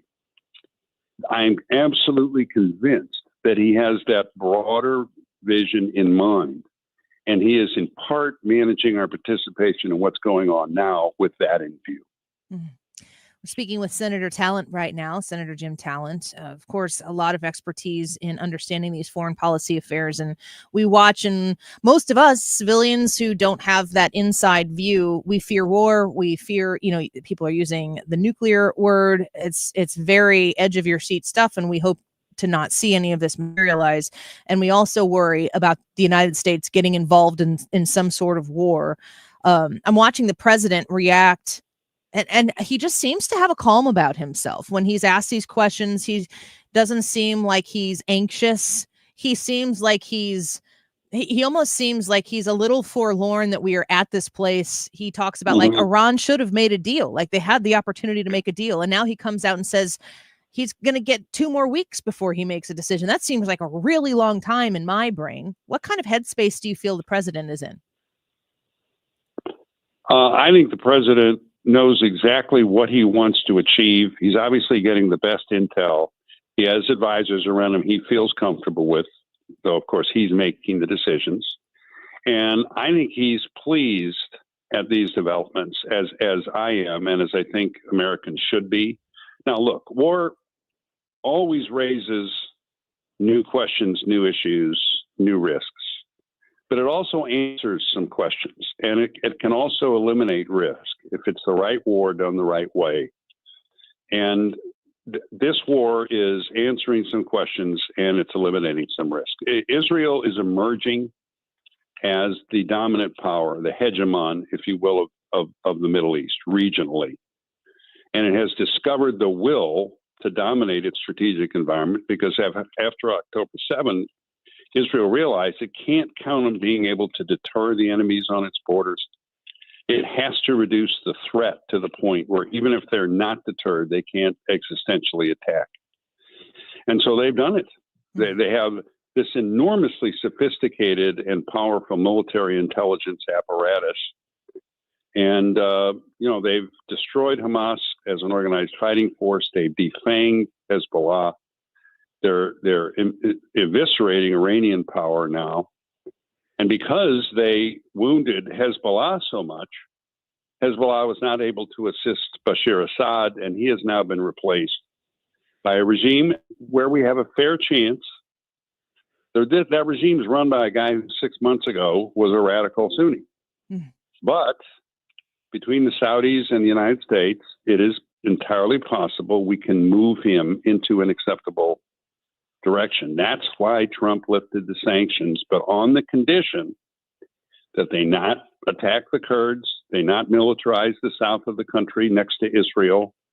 There were several other conditions, and he's watching to see what they do. Now, I'll add one other thing. I really do. I have become convinced after watching him that Trump does have a deep personal distaste for the waste and illogic of war. Yeah. I think he's absolutely sincere when he talks about that. And it frustrates him on a personal level when these countries, whether it's Putin or Iran, engage in these aggressive tactics that are senseless from their own point of view, as Trump sees it. So I think he's very sincere, but he's a 79-year-old man now. He knows the world is a place with a lot of sadness in it, and he does what he has to do to advance the interests of his country. Last question before we let you go. Senator Jim Talent speaking with us right now. We've heard and reports of some really like Mission Impossible level stuff that Israel has been able to conduct in order to make this mission as much of a success as it has been. I just wanted to know your thoughts on what Israel has been able to do and, compare their capabilities with what the United States is capable of doing. That's another great question or set of questions, really, because you have a couple of them in there. So I'm going to make a point I think I made before on the show, but I think it bears repeating because we're all adjusting to a new reality. Okay, when the Jewish state said never again, they meant never again. Okay, they're not getting herded onto the railroad cars again. Right. And they're a very able, dedicated people who are united behind the idea of the state of Israel. They divide about a lot of things, but not that. And they have done a wonderful job of sizing and shaping their military and intelligence apparatus so that it can carry out the missions that it needs to carry out to protect the Jewish state. And that isn't changing. And they've gotten to the point now, they've lost the battle within the information space largely. Most of the world doesn't like them, but it doesn't matter. I mean, it's irritating to them, but at the end of the day, they can still dominate their strategic environment, provided they have the cooperation and support of the United States, which since January 21st, they do. Now, in terms of their capability vis-a-vis ours, I think at the specialized missions they need to do, they're as good or better than we are. Because they've trained, they've sized, they've shaped for those kinds of missions. I do not believe that the CIA, our agency, could do what Mossad is doing. I mean, I kind of wish we could, but we have other reasons why we don't do that sort of thing. I mean, or we don't, and therefore we don't do it well. In terms of the armed forces, if we wanted to, we could get as good at every mission as they were certainly outstanding at precision strikes. We know how to fight urban warfare too, as they're doing it. They're very good with drones. I don't know whether we're as good. We're trying to get as good as we can be, and I think we'll get there. So I don't mean to be denigrating the men and women of America's armed forces. They're the finest in the world, but the Israelis are designed for a somewhat different mission set. Let's put it that way. Yeah, I think it's been wild to take in and see what the capabilities are and how Israel has been able to utilize them to their preservation. Senator Jim Talent, always an honor and a pleasure to have you on the show. Thanks for being with us today. Thanks to you. And thank you, Ryan, also. All right. We'll talk to you again soon. Bye-bye. Did you hear the story about Israel or Mossad or whatever sent off some sort of fake communication that caused all the head leaders of Iran's military organization to come together so that they could make a decision? Yes. And so they managed to convene all of Iranian's top military brass due to a fake communication so that they would have to get together to discuss it. So then they were all together and then they got them. I mean, you think about that, you think about some of the things he's talking about with the specialized warfare that Israel engages in that we may not, the pagers story. Yeah. I mean, which is years. That takes so in long play to even begin to conceptualize, let alone pull off. It's a long game. It is a long game. And manipulating the messaging and the media is all part of not from Israel, but from world leaders. They're all doing it. Mm-hmm. And so what we see, what they say, it's funny because Trump, you always think of as being somebody who's just willing to just say whatever, but he's clearly disciplined in the way he's speaking, what he's saying publicly. Well, I would imagine with Israel being such a strong ally that if we don't have the capabilities they have, that potentially we have access to them in great time of need. Quick break. When we come back, next question, ask us anything. What do you want to ask the Annie Frey Show? Ryan, Ethan, and myself will ask each other some questions as well when we return and have some Friday fun. All right. And X's and O's at 2:00 with some of my friends from the Lutheran Education Circuit. X's and O's at 2:05. Next question, next segment. We'll be right back.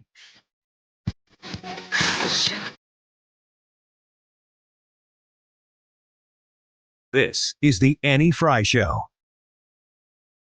The Annie Frey Show is streaming online. Watch us live on YouTube and subscribe.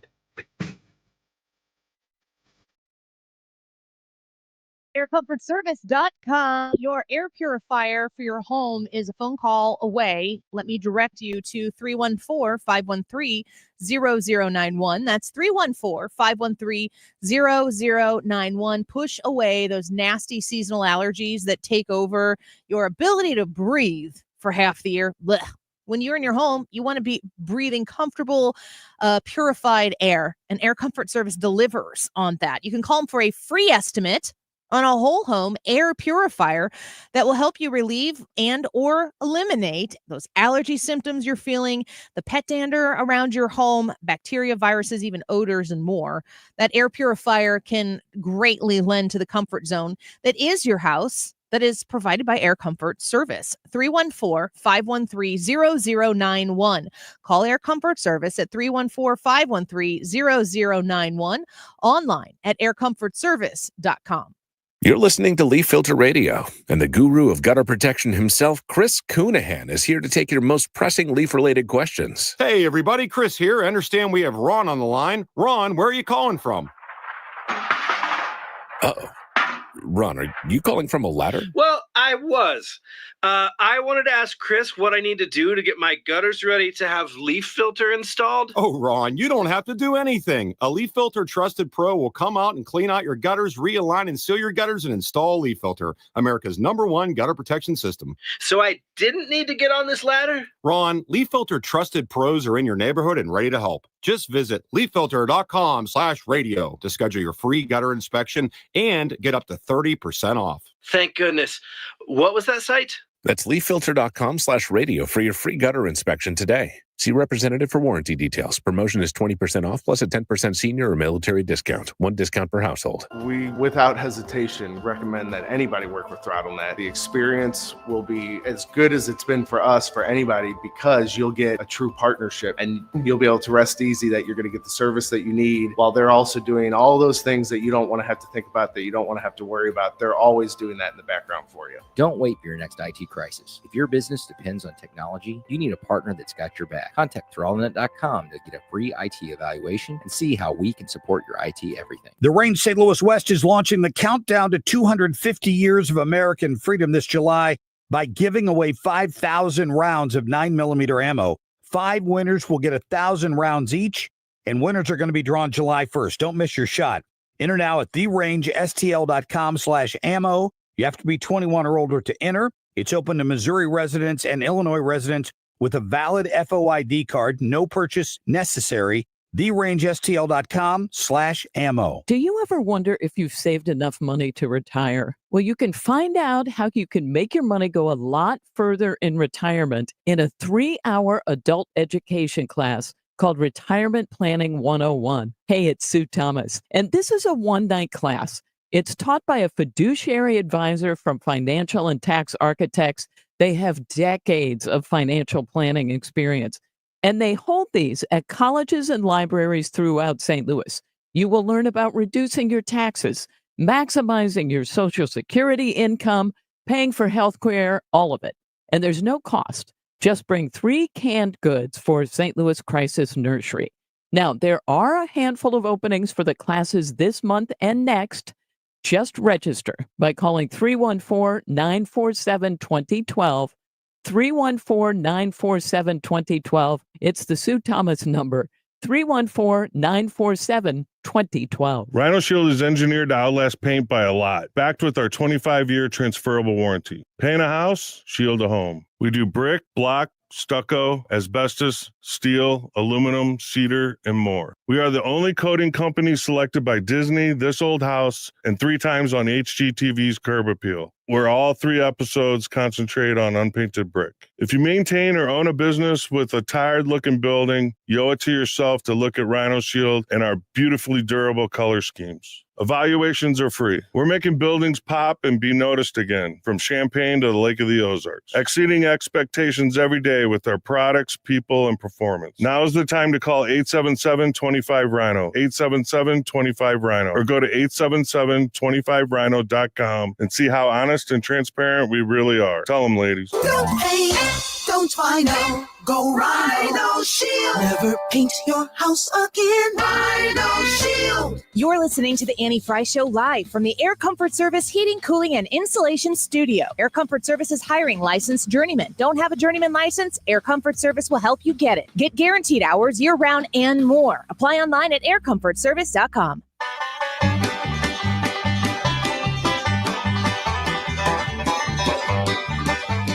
Wish that I was on a rocky top down in the Tennessee hills. Ain't no smoky smoke up on Rocky. This is the Annie Fry Show. Bill. Follow Annie on X at Annie Fry Show. The other half can. Wild as a mink, but sweet as soda pop. I still dream about that. Rocky Top, you'll always be home sweet home to me. Next question. It's a legitimate question. Next question. Next question, please. Next question on the Annie Fry Show. All right, Ryan, you go first. Oh, with your microphone. I got a couple of song questions for you. Songs. The first one is this. Is this just to make me look stupid? I mean, what question is it? I'm just thinking positive collateral damage. Which is the better playoff song? Celebration from Cardinals 1982. Playoff? Oh, so okay, yeah. Or Gloria, Blues 2019. Well, Celebration. What year was Celebration? That's not even 1982 Cardinals World Series. You can't compare those. I'm asking you to. Those are different. I mean, I didn't experience that as a sentient being. But you've heard the songs, Yeah. so you know Celebration. You know Gloria. I know The Heat Is On. The Heat Is On is also a playoff song. You could add that one if you Walked want to. into our wedding reception to The Heat Is On. Well, rank the three. What was The Heat Is On for? 1985? Yeah, I know the song. I just didn't know what year it was for. 1985 Cardinals?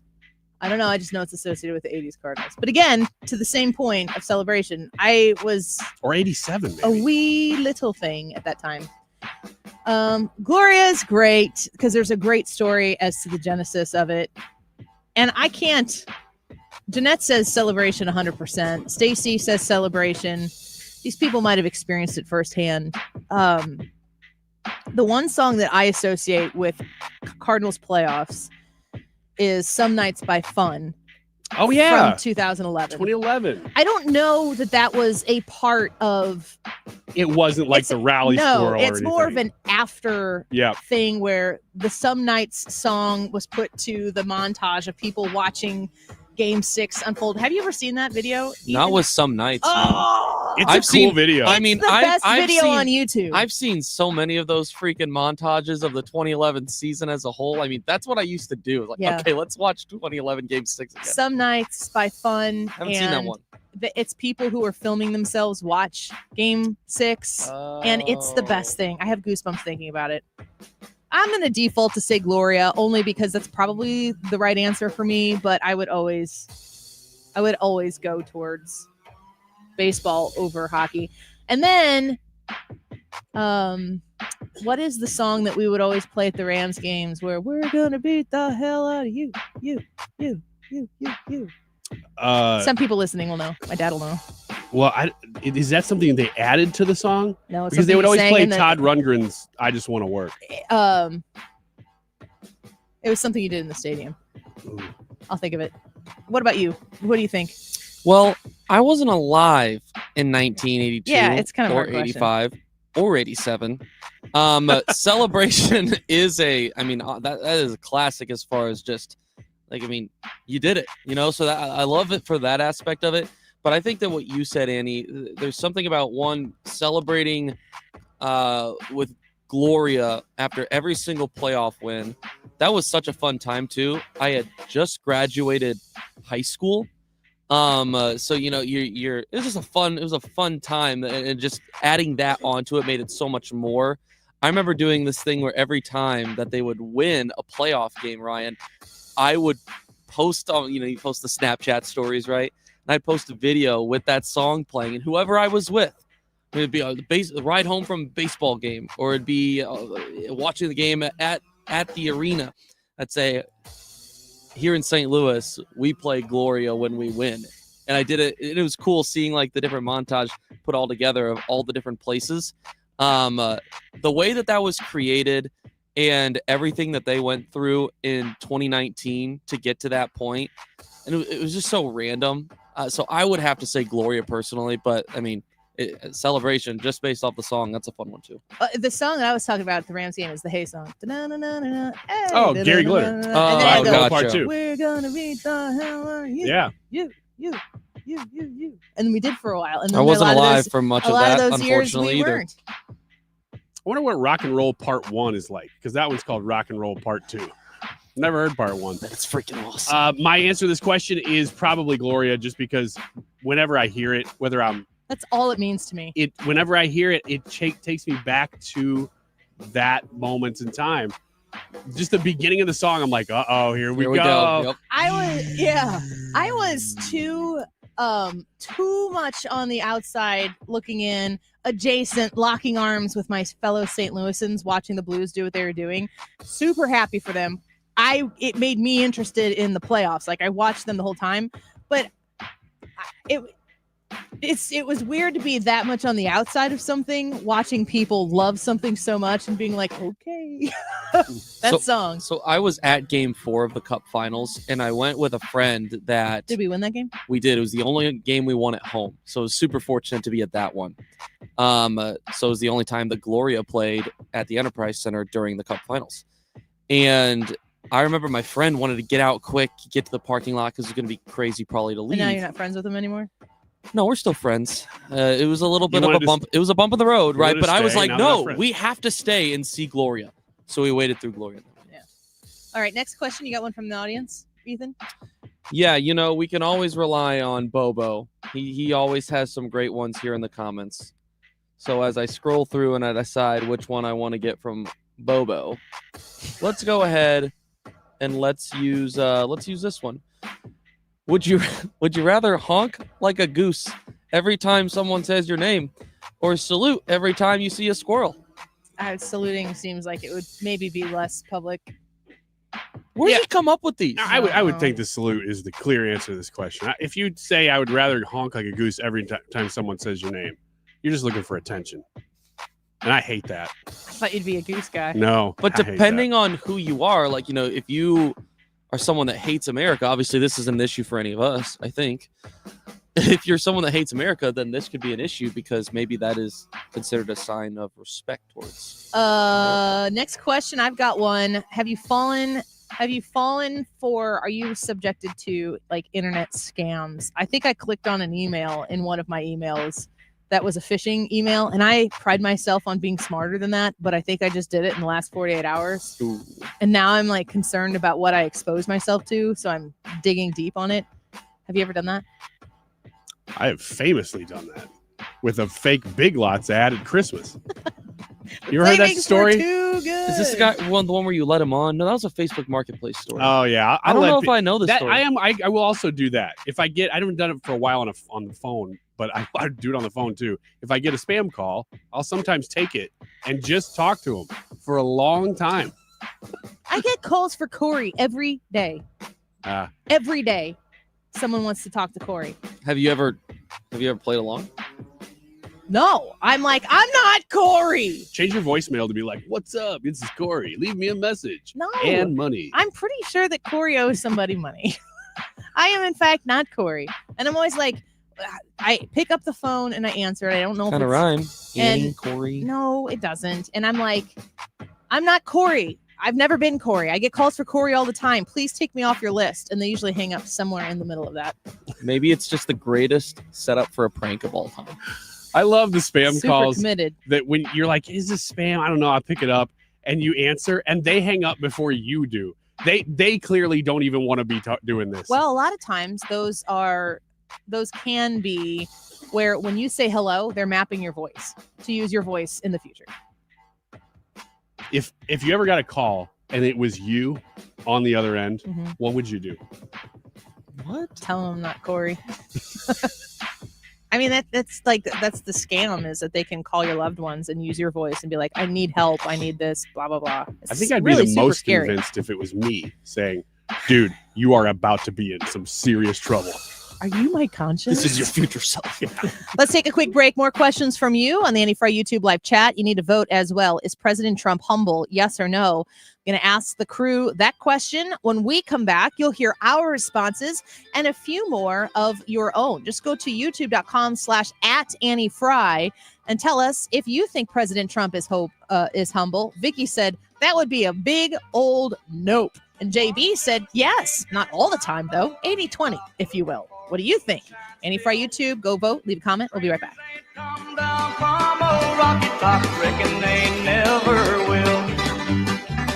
This is the Annie Fry Show. The Annie Fry Show. Now cooked in 100% beef tallow.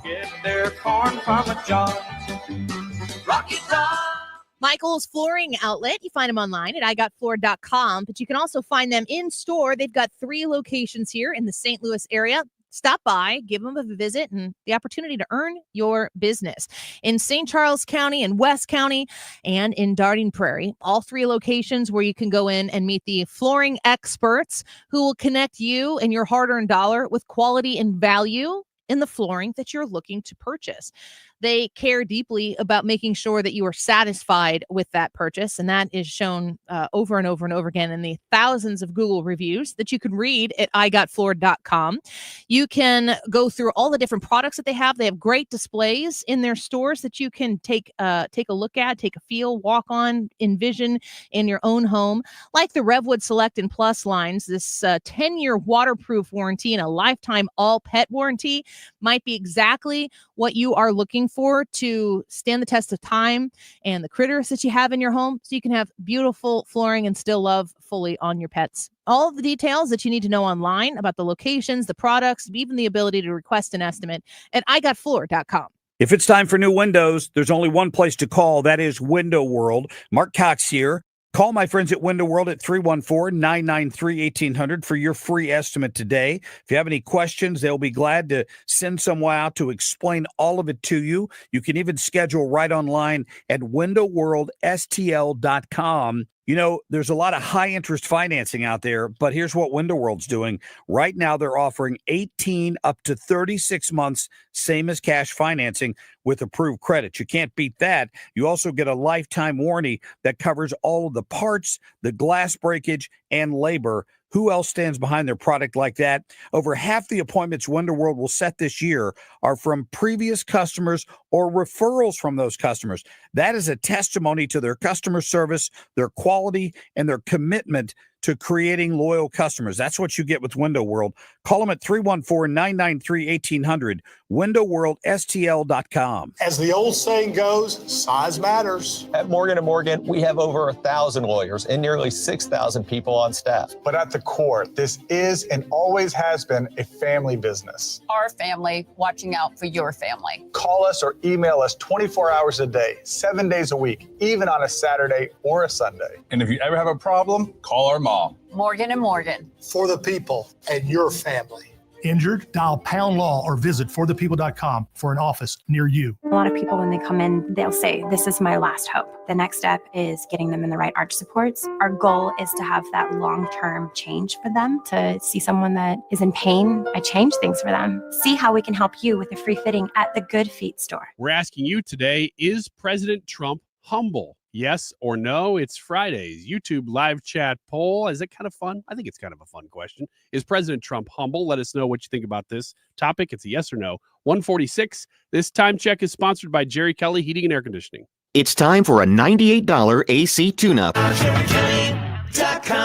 The Freedom 13 remembers the heroes that made the ultimate sacrifice by supporting the veterans still with us. You can make a difference with just $13 a month. It's June for Jared in honor of Lance Corporal Jared Schmitz. Learn more at 971talk.com/talkinaction.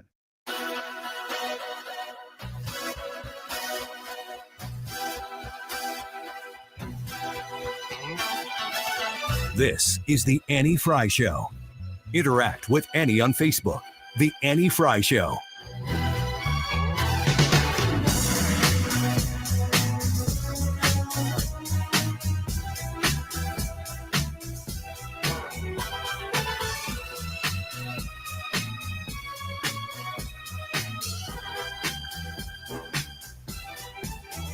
I've been living for the weekend, but don't anymore. 'Cause here comes that familiar feeling. Okay, ask me anything question I want to ask before we run out of time in this segment is, I've had this one written down for like a month and I haven't asked it yet because it's kind of weird. Is there a song that gets stuck in your head all the time? Like is there one Whose song? side are you on? Does it? Yeah, it's terrible. Really? And you know who always puts it in my head? Me.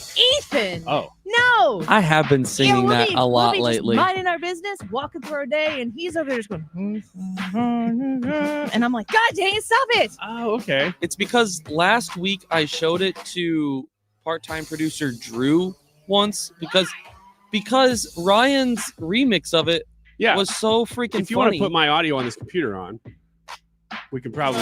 Oh, there you go. Everybody should stop listening. Bring it home, lady. Right now. Oh, I'm not on this side.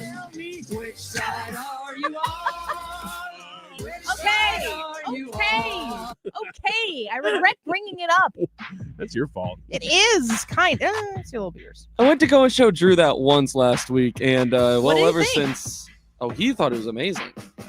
I couldn't get it out of my head. Yeah, now it's in y'all's head. If you've still. That's the song that always gets stuck in your head. That Lately? one. That Lately. will get stuck. That I will be like actively thinking about later on in the day. Yeah, I think what I'm asking is there a song that gets stuck in your head that it's not because you heard it? It's like it comes up in your brain without prompting, and that one's one. I could see it. I could see it. That would happen. You know what's pretty normal for me? It's not the same song ever for me.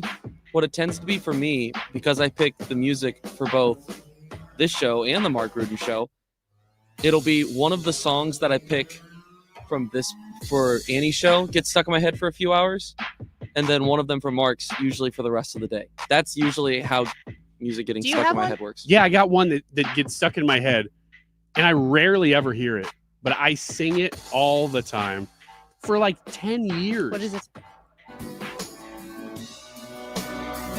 Are we listening? Why? Why this song? I don't know, but I just watched Barbie again yesterday with my daughters.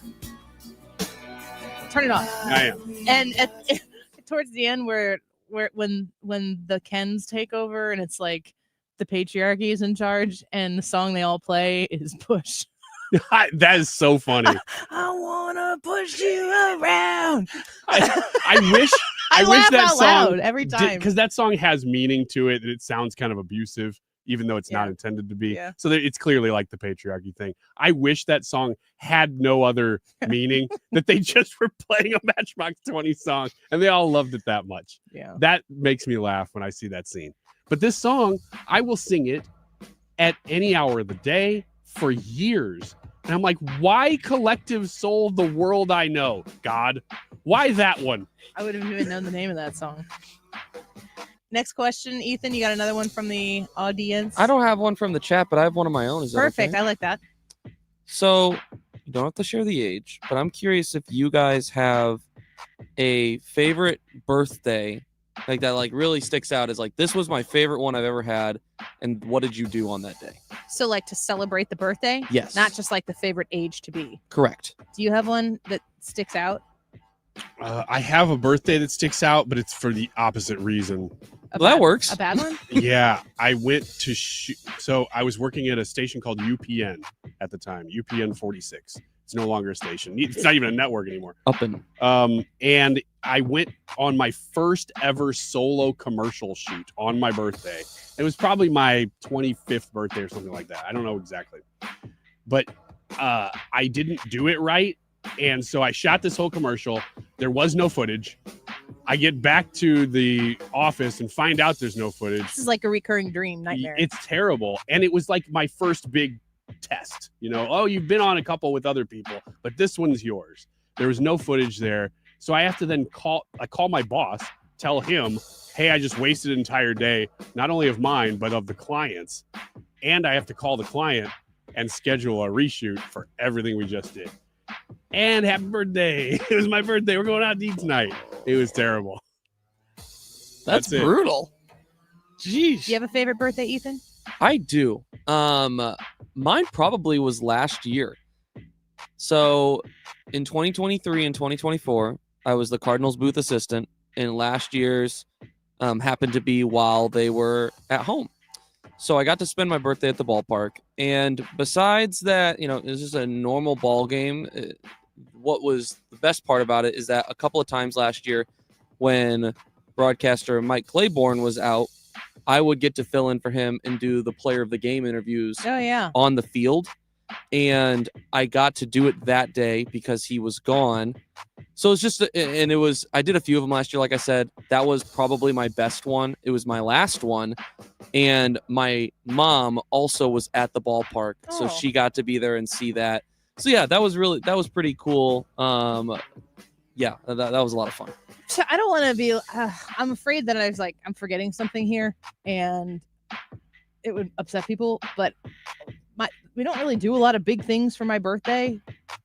I can remember being really happy with like simple things on my birthday. Like a cup of porridge. No. My 30th birthday, we got some friends together and went and karaoke'd and stuff. My birthday falls on Good Friday quite a lot, so that was a Good Friday birthday.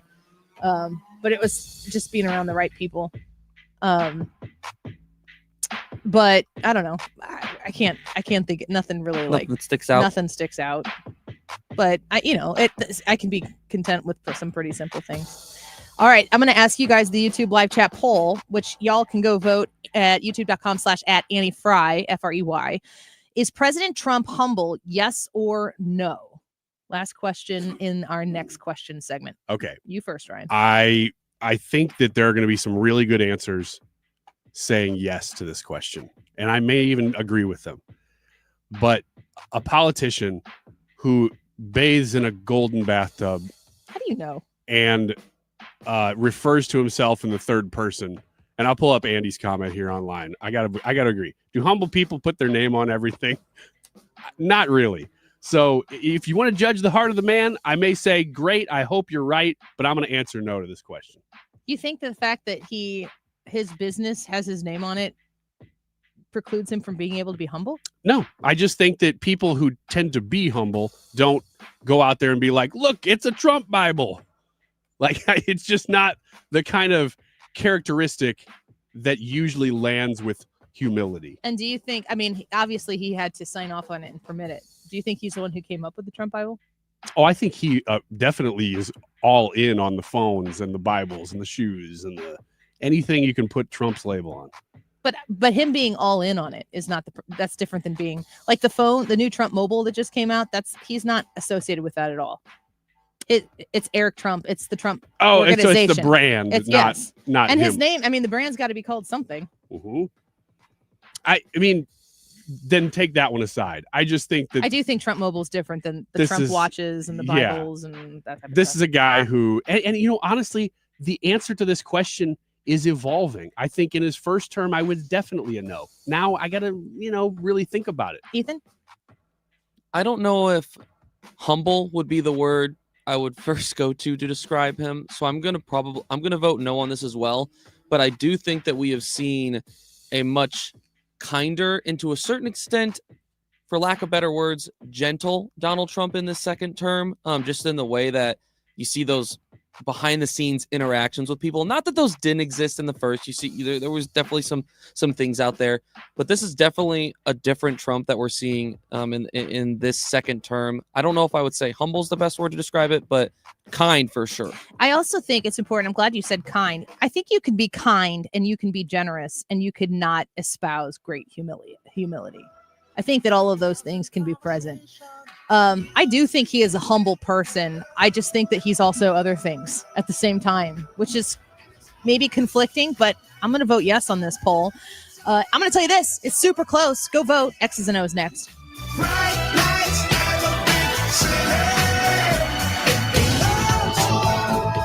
Big news. Newsmax just went public on the New York Stock Exchange, and millions like you are joining our news revolution.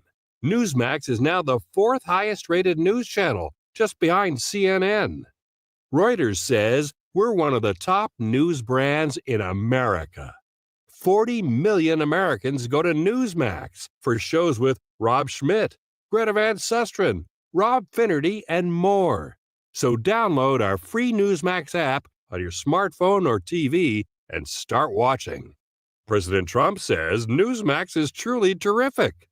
Get the free Newsmax app and check out Newsmax shares on the stock exchange. Go to newsmaxinvest.com. That's newsmaxinvest.com. This is not an offer to buy or sell securities, nor shall there be any sale of securities in any jurisdiction in which such an offer would be unlawful. Stewart's American Mortgage and the Bagel Loan. Wait until you connect with him at 314-324-4440. That's 314-324-4440. Stewie is going to help you make the smartest financial decision for you and your pending new mortgage, whether it's a first mortgage on a home or a refinance of a mortgage on a home. You will be able to go through that Bagel Loan process and pay $0 in closing costs. He does business directly with you. And that's how he's able to get rid of those closing costs for you. They're not present. They don't show up later. They don't get rolled into a 30-year financed mortgage. You don't pay those closing costs. And that could be thousands of dollars that stay in your pocket when you call 314-324-4440. You can Google the Bagel Loan to find out more information as well.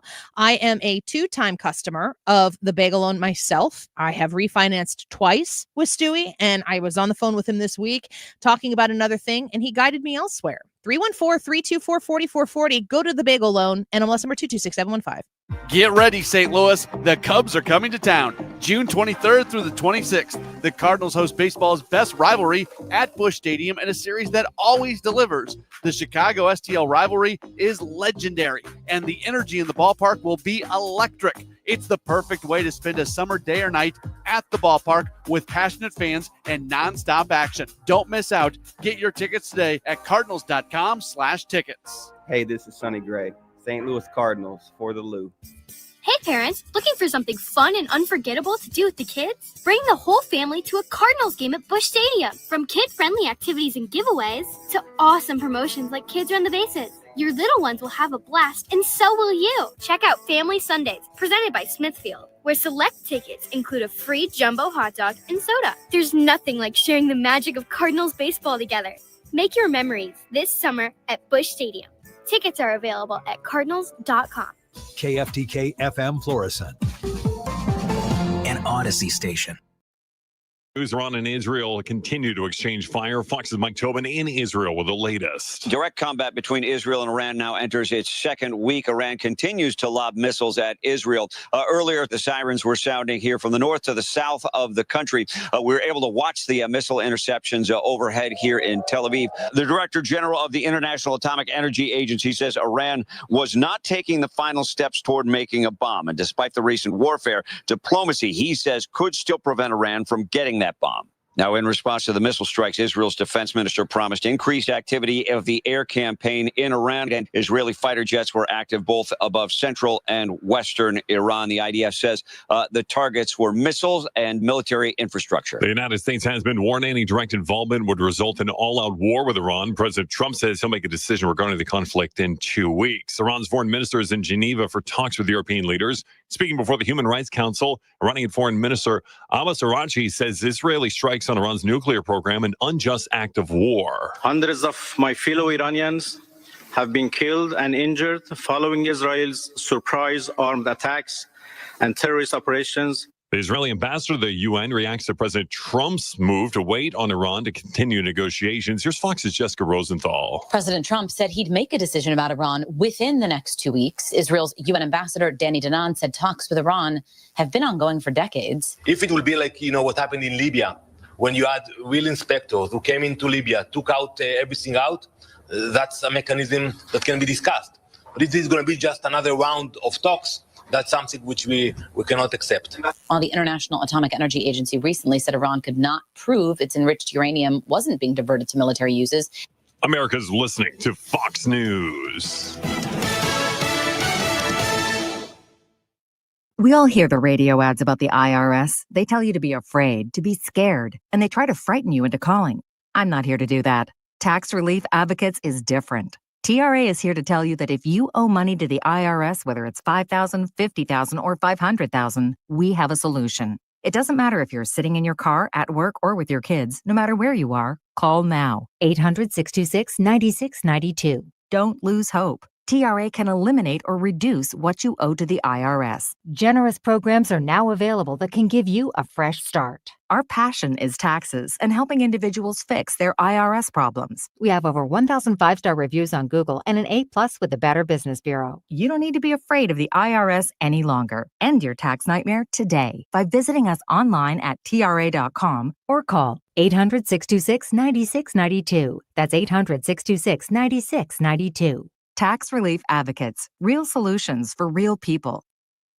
Air Comfort Service, heating, cooling, and insulation, weather. Chief Meteorologist Dave Murray. Summer heat wave is on the way. Summer officially beginning tonight. Sunny, it's warmer, it's more humid. 92 this afternoon, clear, warm, and humid tonight. 78, that's it. Saturday, sunny, hot, and humid, 96. Heat index mid-afternoon on Saturday, 105. Sunday, sunny, hot, and humid, 97. The heat index Sunday, 105 to 107. This is 97.1 FM Talk. Chief Meteorologist Dave Murray.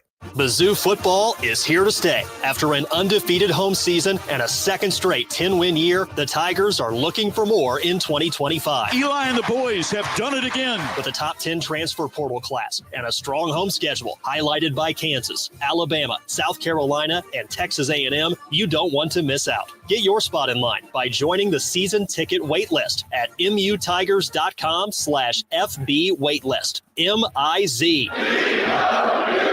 You're listening to Leaf Filter Radio, and the guru of gutter protection himself, Chris Coonahan, is here to take your most pressing leaf-related questions. Hey, everybody, Chris here. I understand we have Ron on the line. Ron, where are you calling from? Uh-oh. Ron, are you calling from a ladder? Well, I was. I wanted to ask Chris what I need to do to get my gutters ready to have Leaf Filter installed. Oh, Ron, you don't have to do anything. A Leaf Filter Trusted Pro will come out and clean out your gutters, realign and seal your gutters, and install Leaf Filter, America's #1 gutter protection system. So I didn't need to get on this ladder? Ron, Leaf Filter Trusted Pros are in your neighborhood and ready to help. Just visit leaffilter.com/radio to schedule your free gutter inspection and get up to 30% off. Thank goodness. What was that site? That's leaffilter.com/radio for your free gutter inspection today. See representative for warranty details. Promotion is 20% off plus a 10% senior or military discount. One discount per household. Sponsored by Progressive. Progressive is here for all of life's needs with protection for your home, auto, business, and more. From timely repairs to customizable coverages and payment options, we make it easy. See if you can save at progressive.com. Get this, 42% of baby boomers don't even know how much money they have in their nest egg. If you're not sure where you stand in terms of getting ready for retirement, you should be listening to the All Financial Hour with Steve All. Let's sit down and talk about your questions, because I think that's the most important thing that it is out there. It's what questions do you have? Tune in to the All Financial Hour with Steve All, Saturday mornings at 6, right here on 97.1 FM Talk. That is exactly what I needed to hear. They got someone here knows what they're talking about. Left up, left right, gotta love this American ride. Hey, you need to take some time to get the full picture. Come on, turn the radio on. It's Saturday and I won't be long. Don't get me wrong, I love the ladies. I mean, they rev my engine, but they don't belong in the newsroom. It is Anchor Man, not Anchor Lady. What do you want from me? I'm not America's sweetheart. Goodness sake, kid, keep your voice down. Your father's listening to the radio. I'm not America's sweetheart. This is the Annie Fry Show. Well, that weird sound means it's 2:07 on a Friday afternoon, the Ryan Wiggins version of the show intro. And we're excited to have some guests in because we're going to play X's and O's here. I'm happy to welcome in Principal Eric Brawford, who's the principal at Holy Cross Lutheran School in Collinsville, and Dave Drews, who I understand had spent some time working with Thrivent. A lot of people are familiar with that. Eric and Dave, thanks for being here today. So I want to ask you guys, I want to ask you first, Mr. Brawford, principal at a school. A lot of people are looking for alternatives to public education right now. I am a huge advocate for Lutheran education. I went to Lutheran schools myself in the Metro East. Are you seeing people coming and checking out Lutheran schools right now that maybe in the past haven't, or within the last 5 years or so? Oh, definitely, because I think they're looking for what the Lutheran schools provide, traditional education, faith-based education, and just a family atmosphere. And Holy Cross, most Lutheran schools, I would assume right now, are enrolling. People can check it out. Like, what's the best way to connect with you about what Holy Cross in Collinsville has to offer? The best way to connect with me and Holy Cross is to go on our website, www.holycross-collinsville.org, and check us out. You can apply online, and there are links there. Yeah, be sure if you go to Holy Cross in Collinsville, or such wonderful people there, mention my name when you do go talk to them, and you'll get the anti-fry treatment, which I hope is better than if you didn't. I don't know about that. You have to ask. I know Mr. Brawford really well. I met you, Dave, at the Lisa auction. You've known Mr. Brawford for quite some time, but you've been a strong supporter of Lutheran education as well. Well, sure. I was a graduate of Lutheran North back in 1970. Met my wife there. Our children were members of a Lutheran grade school, also graduates of Lutheran North. And so I've been involved in the supporting of Lutheran education from the grade school level through high school, the Lutheran Elementary School Association, Lutheran Specialized Education. I'm a chronic volunteer when it comes to those organizations because I just believe so strongly in what they achieve. Yeah, I'm right there with you. LisaSTL.org is the website for people like you who might feel the compulsion to want to give back to making that possible for other people. It does cost to go to a Lutheran school. People listening right now have heard me talking about Lutheran education. We raised like $25,000 for an Anti-Fry Show scholarship for Lutheran schools. But Dave, you figured out ways to give back. What do you want to tell those people listening right now who have a story like yours connected to Lutheran education on some smart ways that they can maybe either get involved, write a check, time, treasure, whatever they have to give? What would you tell them to do? Well, all the organizations have websites, whether it's Lisa, whether it's the Lutheran Association for Special Education, all these organizations, if you just log onto their websites, there are always auctions, golf tournaments, and other activities to get involved. Now, Lisa, this fall's coming up, has the Brew in the Lou, which is a great fundraising opportunity to not only get to help the organization financially, but get to know the people involved with the organizations because they are really special people. Yeah, certainly. And Mr. Brawford, you've worked on both sides of the river in Lutheran education. Yes. And you've participated in the breadth of what Lutheran education has to offer in both Missouri and Illinois. For everybody listening right now, there's a Lutheran school out there for somebody who's listening. There right is, yeah, somewhere. And the biggest thing for me is I've been doing this 37 years now, seeing kids that I've taught, go on to great careers and come back and tell me what they're doing now. Mr. Brawford, I went here for school. I got my master's degree. I'm doing this. I'm teaching, whatever. There's so many success stories from Lutheran schools. I'm going to highlight Ron's comment here on our Anti-Fry YouTube channel. A Lutheran education does not cost. It pays in the long run. Well, that's marketing. That was free marketing there. Ron, thank you. I appreciate that. All right. Now is about the time where we get Todd in the room, the intensifying drummer, to start X's and O's. And I hand this over to Ryan. And then I just apologize to our guests for whatever happens next. So, Ryan? So this is X's and O's. Neither one have ever played before. So we've kind of given you the rules, but just as a reminder, if you're listening and you don't know the rules of X's and O's, we have two guests here. Today it is Eric and Dave, and each of them has a corresponding XO, and we have a tic-tac-toe board up behind them.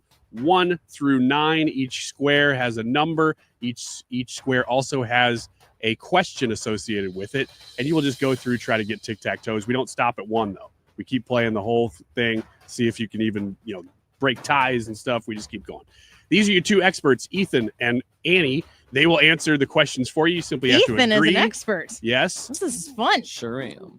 Agree or disagree with their answer. And to determine who's going first, usually it's X's. So X's go first. That's Eric. X's. Sure. So Eric, you want to pick a square to start. Which one do you want to pick? Well, you got to tell me first. I'll tell you first. Yeah. 5. All right. And who is going to be answering this question for you, Ethan or Annie? We'll go with Annie. All right. Okay. You have the first square of the day is an audio whoopee. Whoopee. On Wednesday, we talked about how Trump sounded a little bit like Marlon Brando's Godfather. Oh, no. I didn't watch and I said, why didn't you negotiate with me before all this death and destruction? Why didn't you negotiate? I said to the people, why didn't you negotiate with me 2 weeks ago? You could have done fine. You could have done it. You could have been a contender. Different movie, but same actor. All right. Of these three actors, which was not in The Godfather Part 1? Oh, no. I hope you know this one. Number 1, Al Pacino. Okay. Number 2, Robert De Niro. Okay. Or number 3, Robert Duvall. Dave knows. He might be You the only can- one in you the can room. say if you know. You can talk. It's Eric. Oh, that's right. That's right. Sorry. Trying to Then don't say sabotage. anything. I think that Robert Duvall was in it. So I'm going to pick him. The question is, who wasn't in it? Who was of those three actors? Which one of those was not in the Godfather Part 1? Well, I think Duvall was in it. So I'm going So to it's between say, so you Pacino can, and De Niro. You can agree or disagree with me. I disagree. Well, that's correct. Yes, that is correct because So Robert he gets the he square. got it. He got it right. Yeah, you played that well. That's because I like Mr. Crawford. So there you go. I like Dave too. I'll do both. Do you know the answer? Yeah, it was Robert De Niro was not in it. De Niro was not Was in not the in first it, one. Correct. Yes, he was in the I second think that would have been my guess if I was going to try to do it that way, but I don't know. Pacino and De Niro are the same people. one, which made the Godfather Talking to Part me. 2 very confusing. Yeah, exactly. All right, that's Is the De first Niro one. in part 2? Yeah, he is in Part 2. There you go. All right, that is the first question. We have an X on the board for Eric. Now it is Dave's turn. I'll go with number 1. Number 1. All right, who's Top answering this left. question for you? And I'll go with Ethan this time. We'll bounce back and forth. Ethan, Spaceballs 2 Gosh, has been announced, man, that's the question I should have gotten. likely being released in 2027 when Mel Brooks will be over 100 years old. He does plan on reprising his roles in the film, including as Yogurt. Which Spaceballs actor, known for his sound effects, was recently on the Annie Fry Show in 2025? I was not here. He was. I was. Yeah. You were. Because it was the Manny Fry show. Yeah. And I believe it was the guy that had made all the sound effects. The bleeps, the creeps, and the sweeps. Yeah. You're not giving him a choice? No choice. Michael. He was on the show. Michael Bradley? Michael Bradley. Agree or disagree? Dave. I can neither confirm nor deny. I'm gonna agree with you. You're going to agree. Oh, God, I'm so nervous. I think it's Michael something. I don't think it's Bradley. Annie is correct. It is not Michael Bradley, which means X gets the square. Stanley? What is Michael it? Winslow. Winslow, yeah. I was nowhere Michael close. Winslow. And didn't he tip off Spaceballs 2? He did while he was here. Yeah. He said he thought it was going to happen, but he was really talking more about Police Academy. Oh. He was like, I don't know if that one's going to happen, and he really wanted it to. All right. Eric gets to pick next. I'll go 9. Yeah, you got to go 9.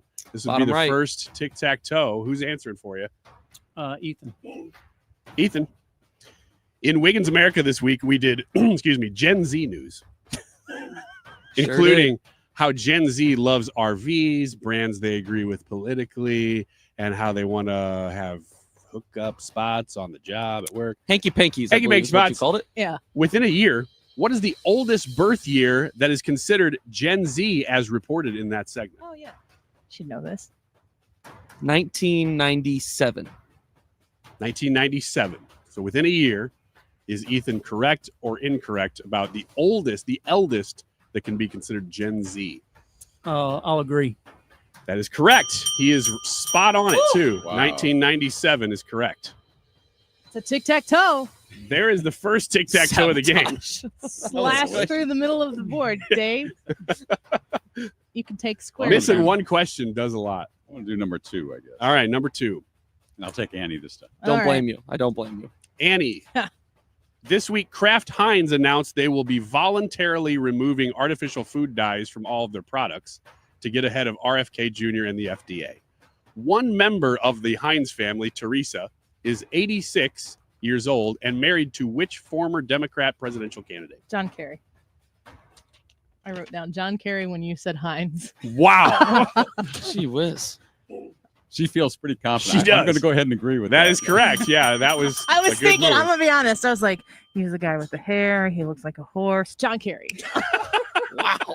All righty. Wow. Hey, however you get to the right Hair, answer. horse, Carrie. That is correct. Oh, Oh, Three gets oh, on okay. the board. Number Number two. Yeah. Number two.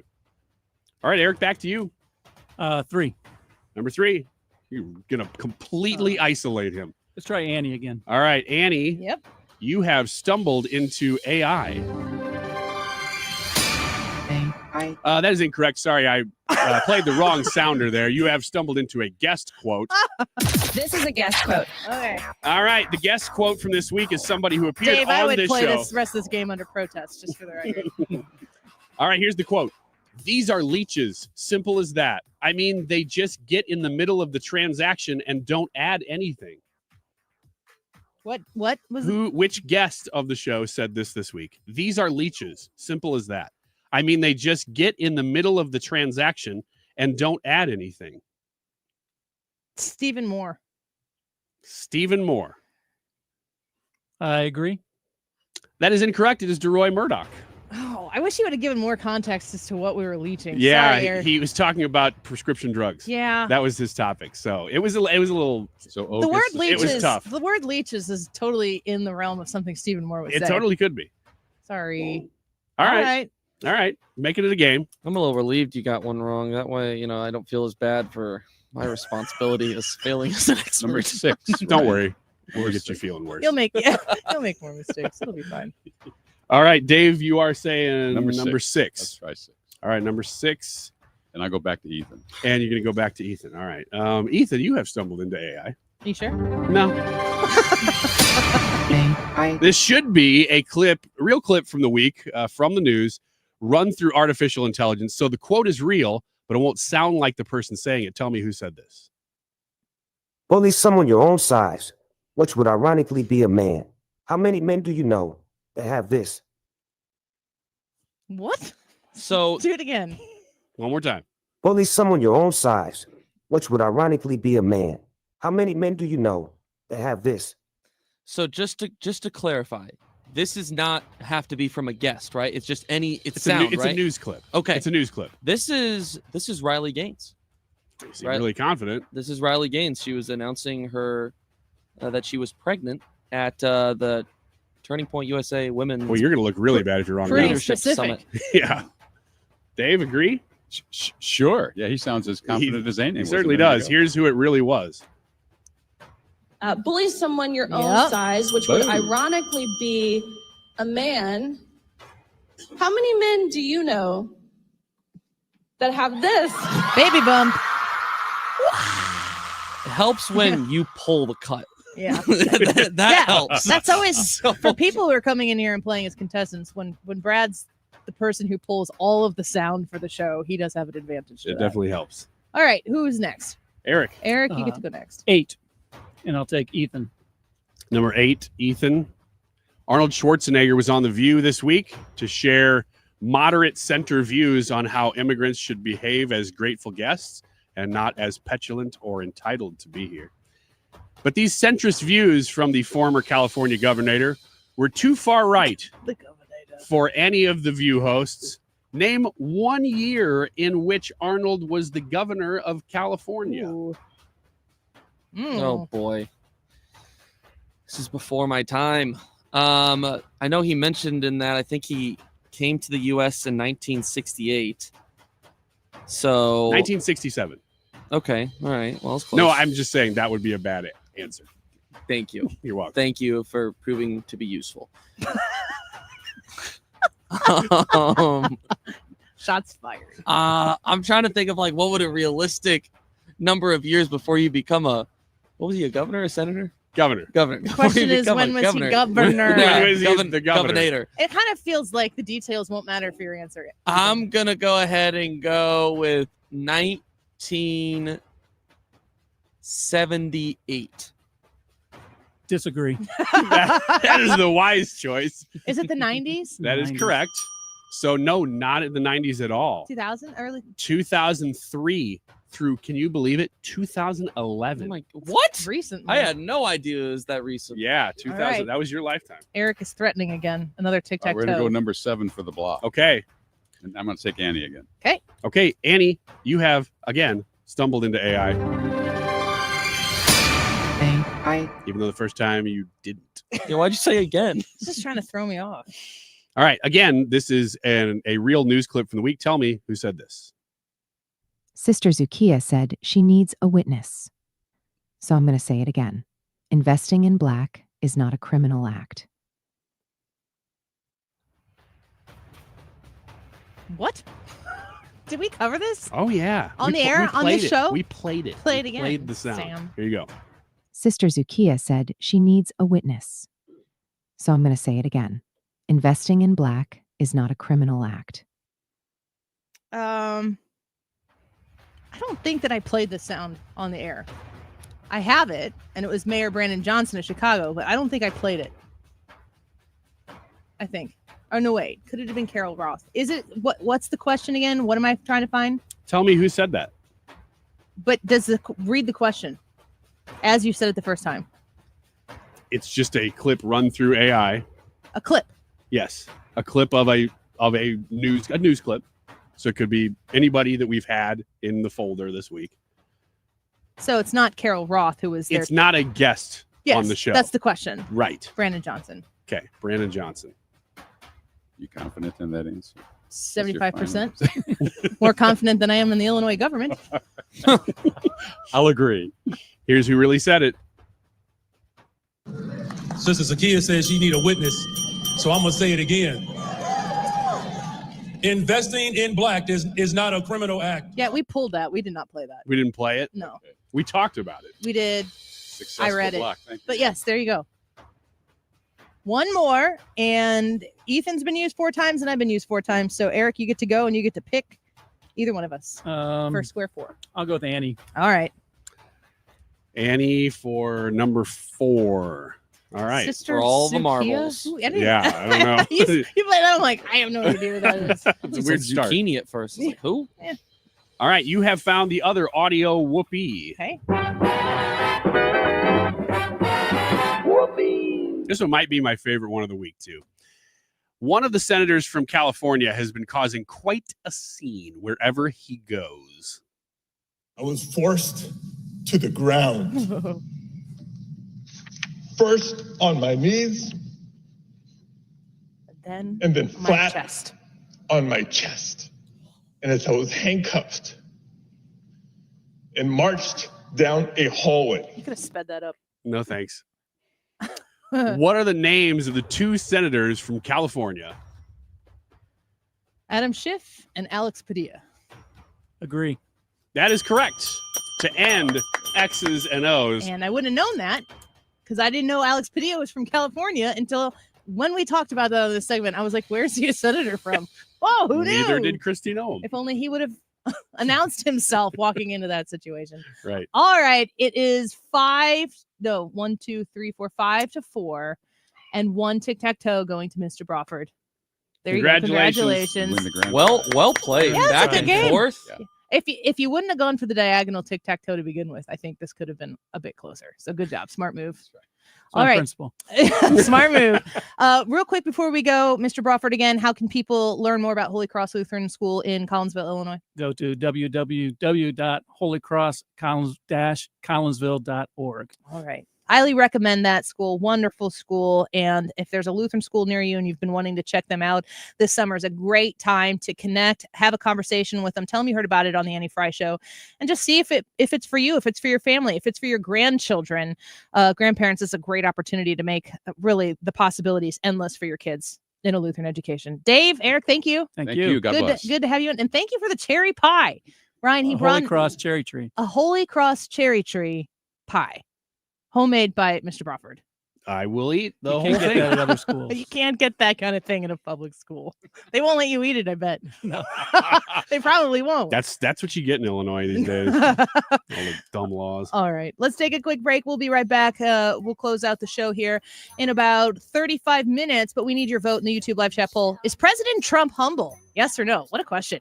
Go vote. Let us know what you think. We'll be right back. Job from 9 to 5. Working 9 to 5. What a way to make a living. Barely getting by. It's all taking and no giving. They just use your mind. This is the Annie Fry Show.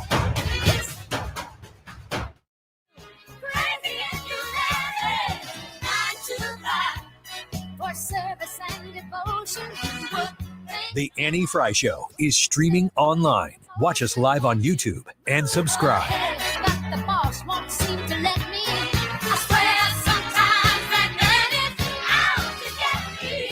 Let's just face it, right? Your home should work for you, not against you. Hi, it's Kim. And if you've been dreaming of a new kitchen, bathroom, or a finished basement, now's the time to call Lakeside Renovation and Design. They're St. Louis's trusted experts in turning houses into dream homes. Just imagine this, a spa-like bathroom, maybe a chef-inspired kitchen, or how about a cozy basement perfect for some movie nights? Their team handles everything from design to installation, so you can just sit back and enjoy the process. Visit lakesidearty.com today to start your dream renovation. Injured in a rideshare accident?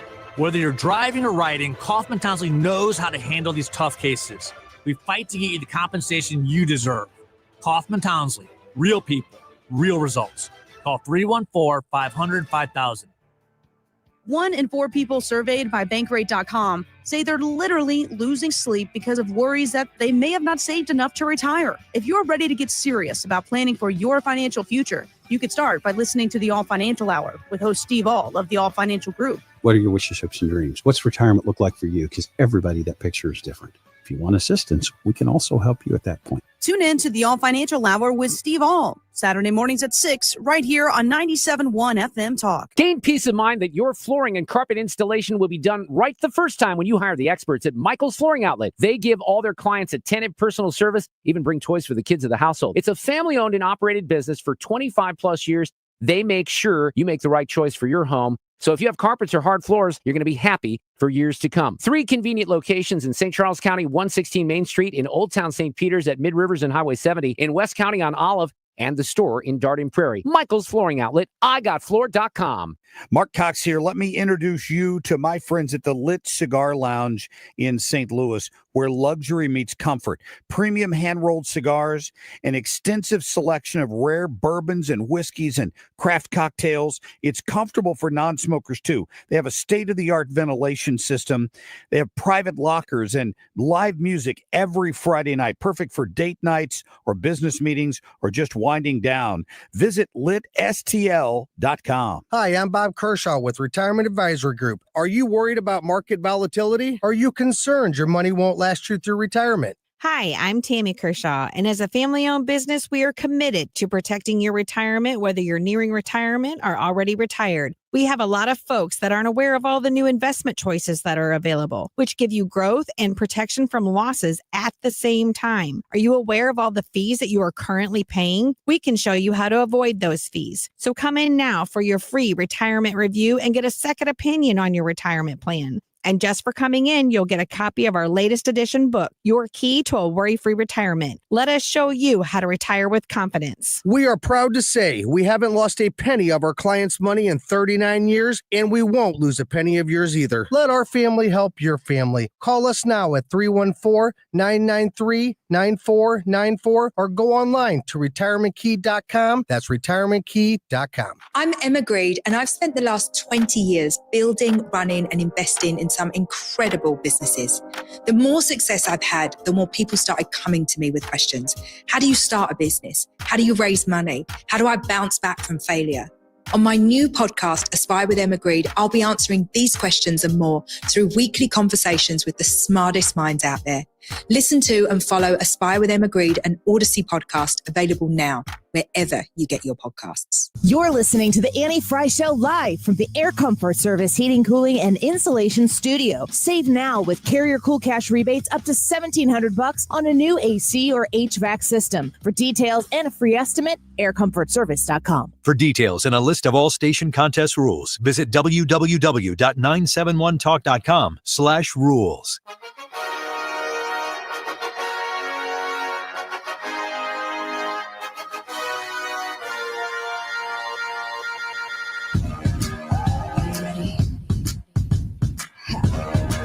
This is the Annie Fry Show.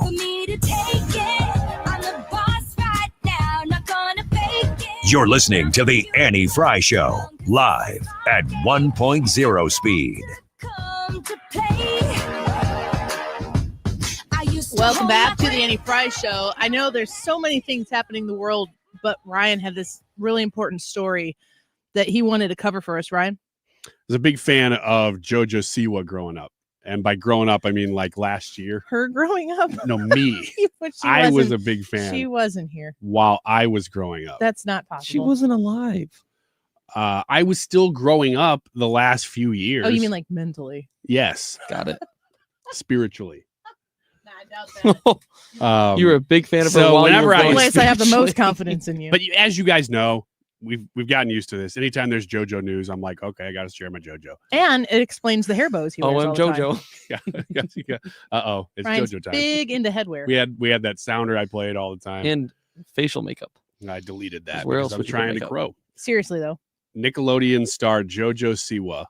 what's the Is that source? how you say? I don't even know. Is that the Yeah. proper pronunciation of her name? Where's the source? This is just coming from X, but they're quoting her, so I'm assuming that all the quotes are literally. Is it possible that this is satire or something like that? No. There's video of this stuff, and Ethan says he's confirmed that Yeah. he's seen this too. But this is just from a reporter named Colin Rugg, owner of Trending Politics. So there's your source. JoJo Siwa says she felt pressure to come out as lesbian as a minor for her career. Now, before we jump into this, I don't want to make people believe that she's been red pilled now and she's, you know. You don't have to go all the way to the extreme on this. But the thing she's saying, you're like, oh, this sounds very much like, of course, this was going on behind the scenes to promote her career and stuff. She has made these comments as she opened up about her new relationship with a man. Siwa, who is no longer a lesbian, says she felt pressure from the LGBTQ community, according to another source here, UMag. She says, quote, from the people I know, from partners I've had, you just get put in this world where you feel like because you have now said, oh, I'm a lesbian, you have to be a lesbian.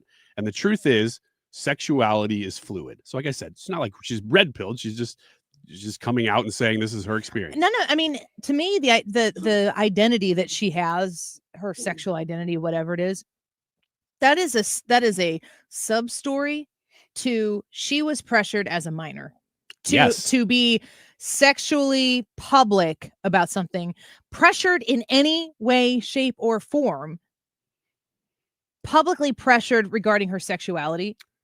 Right. That's a story for her to come out and say that. And she was, isn't her, you probably don't know. I know a little bit about her. Nobody in my family, I'm not exposed to anybody who has been on the JoJo Siwa train at any point in time, but I've been familiar with her and I've been aware of it because I have raised girls who could have been impressed upon by her. So I'm always kind of trying to stay one step ahead on whatever the fad and the trend is. And then if I feel like something is really good, then I work to expose them to more of that. For instance, Bluey is a great example of something that started to become very popular. I wanted to check it out for myself to be sure if I wanted it in my home. And I realized this is wonderful content for my kids to consume. So if Bluey is on the TV, or if I need to turn the TV on for something for a moment, Bluey is a go-to. It's safe. JoJo Siwa, my understanding is that she was born out of Dance Moms. Is that a show or is that a thing? It was a reality show. Okay. About dance moms. So like the dance culture, I'm not gonna degrade or put down the dance culture. I am not a part of I will. Well, as a huge JoJo fan, I did not know that. Yeah, exactly. Dance is I look at dance and the dance culture that exists out there exactly the same way that people who aren't associated with club baseball or aren't associated with club soccer, from the outside looking in, you could just think, why are you spending so much time and money doing that? So I think I can do that to dance, but I don't want to disrespect people who feel like this is the right thing for their child or whatever. There's a lot to be learned in any sort of team competition that I think is valuable. But Dance Moms was a reality show that was meant to amplify the psychotic nature of, like, the most stereotypical psychotic nature of dance moms. And listen, you could have baseball moms in there. And I've been around the baseball, club baseball scene for a long time, the select ball. Like, there are reels upon reels upon reels, shorts upon shorts upon shorts about, like, baseball moms, softball moms, these type of sport affiliated parents Dance Moms, of course, being a reality show. That is what made JoJo Siwa. That's kind of where the big hair bows and everything came from. Okay. Dance. So- So she became a celebrity at a young age She's as a dancer. child star. Yes, Yeah. completely. And I mean, she's only 22 now. And a huge child star. Enough that we who do not care about that world, other than I guess that we have kids that we have to monitor that stuff. That was even before my kids were really getting into that Yeah. age, and I still knew her name. Yeah. So she's a pretty big star. I'm going to share this on the YouTube page because she looks completely different now. I don't know if I'm doing this right here. I've got the Just video talk through up. it. We'll Yeah. get it up. But she looks completely different now. They've made her, when she was going through this, they would give her all of this kind of like everything flair. Her identity as a celebrity became only about her being a lesbian. Yes, it did. I mean- Constant news about that. She was a dancer, but wasn't she a singer? Didn't she become a singer? I mean, she was a pop Yes. star. Yes. Like I don't think. Can you name a single JoJo Siwa song? No. Like I don't know any. So I think you're either in that lane or you're not. But if you were in that lane, you could be massively in that lane, and there's a lot of merchandise to sell, which means there's money to be made. But it was JoJo Siwa to me was annoying, and then it was like the only thing people want the world to know about JoJo Siwa is her sexuality, Yeah, that's it. and she was a teen. Yes. And I thought that is when I was like, no, you are not going to come into my like. And listen, if there is a celebrity who made their entire public figure about how promiscuously heterosexual they are, they would also be a no in my family. Like if you're a teenager and it's all about who you sleep with, no, absolutely not. So when that became her main identity, this is why this frustrates me so much. And I've talked about this for years now. The idea of woke, and that's a key word that just sends everybody running pantingly into their own corners when you say woke. Like everybody knows where you stand when the word woke is involved. But there are issues that the umbrella of woke encompasses that I actually think are important issues for us as a society, culture, to look at, address. There are heart issues that exist in the world of woke, like inequality or discrimination or racism, how we treat one another as humans. There are absolutely things that got wrapped up and put a bow on top of in the term woke that I think conservatives and humans too easily push aside because, oh, that's woke and I'm not going to talk about it. Does racism exist in the world today? Absolutely, it exists in the world today. The sexism exists? It absolutely exists. If you're a conservative, Christian, traditionally set individual, and you don't believe that homosexuality is part of God's design, does that give you license to treat somebody who is living a homosexual life with hate and anger? It absolutely doesn't. I mean, let's get the measuring stick out. And if you think that that's a sin on the other side, make sure you remember they get to measure your sin as well. So understanding that everybody is under the umbrella as a Christian of sin and that you are made clean through Christ, that's where Christians miss the boat, I think, is, woke is a way to, saying woke is a way to say, well, these are all the things we don't have to care about anymore. But the reason why that's been made so easy for people who are conservative, traditional minded to push all that away is because the people on the left used it as a marketing strategy, not an actual heart issue, not actually a reach out to try to help people issue. It became about money and power, and they used people who they perceived or who people perceived to have a level of victimhood to prey upon those people to make money. And that's what it looks like they did to JoJo Siwa, according to her words. That's exactly what she's saying, that she feels kind of used. And she's being very soft about it. And really the only reason I think she's coming out and saying this now is because she is very much in love with this young man. And she's sharing herself dancing with him on social media. So she has to address it because she's had this public persona as being gay. She says, quote, in a weird way, I think the pressure came a little bit from inside the LGBT community at times. Again, very soft way to say it. Siwa has since broken up with her girlfriend and is now in a relationship with a male. She says the relationship has been a beautiful development, a beautiful connection. I'm absolutely head over heels for him, and he's the same way. You know, if the people who are utilizing the folks who live in the traditional margins, those who are not part of the, you know, traditional norm, basically what JoJo Siwa is saying here, that she had to come out of the straight closet. That is exactly what she's saying. And that, you know, did she pretend to be somebody she wasn't for a while to make people happy? Shock. And if she was pretending, I mean, imagine having to be, you know, at least mentally forced into relationships to make the people around you happy. I mean, this is what has been argued against for decades. And honestly, like, I saw Jillian Michaels on, I think, with Will Kane, talking about Pride Month, and she said, you know, initially Pride Month was set to acknowledge people who had died of disease and those who had been hurt or killed because of their sexuality. Like, that was something that was set aside to acknowledge them. But even Jillian Michaels was saying, like, what they've turned it into now, it's about marketing stuff to people. It's about merchandising, and it's about power and money. And there's like, if there was Christian month, if somebody created Christian month, and now all of a sudden, I don't know, pick which month would be Christian month? December, Jesus's birthday, sure, or April, Easter, but it could be in March. Oh, that's true. We'll just do both. Oh, that's too many months. We'll do all three. If you were to have Christian month and you were to start using that so that you could merchandise things, I think that would be an abomination.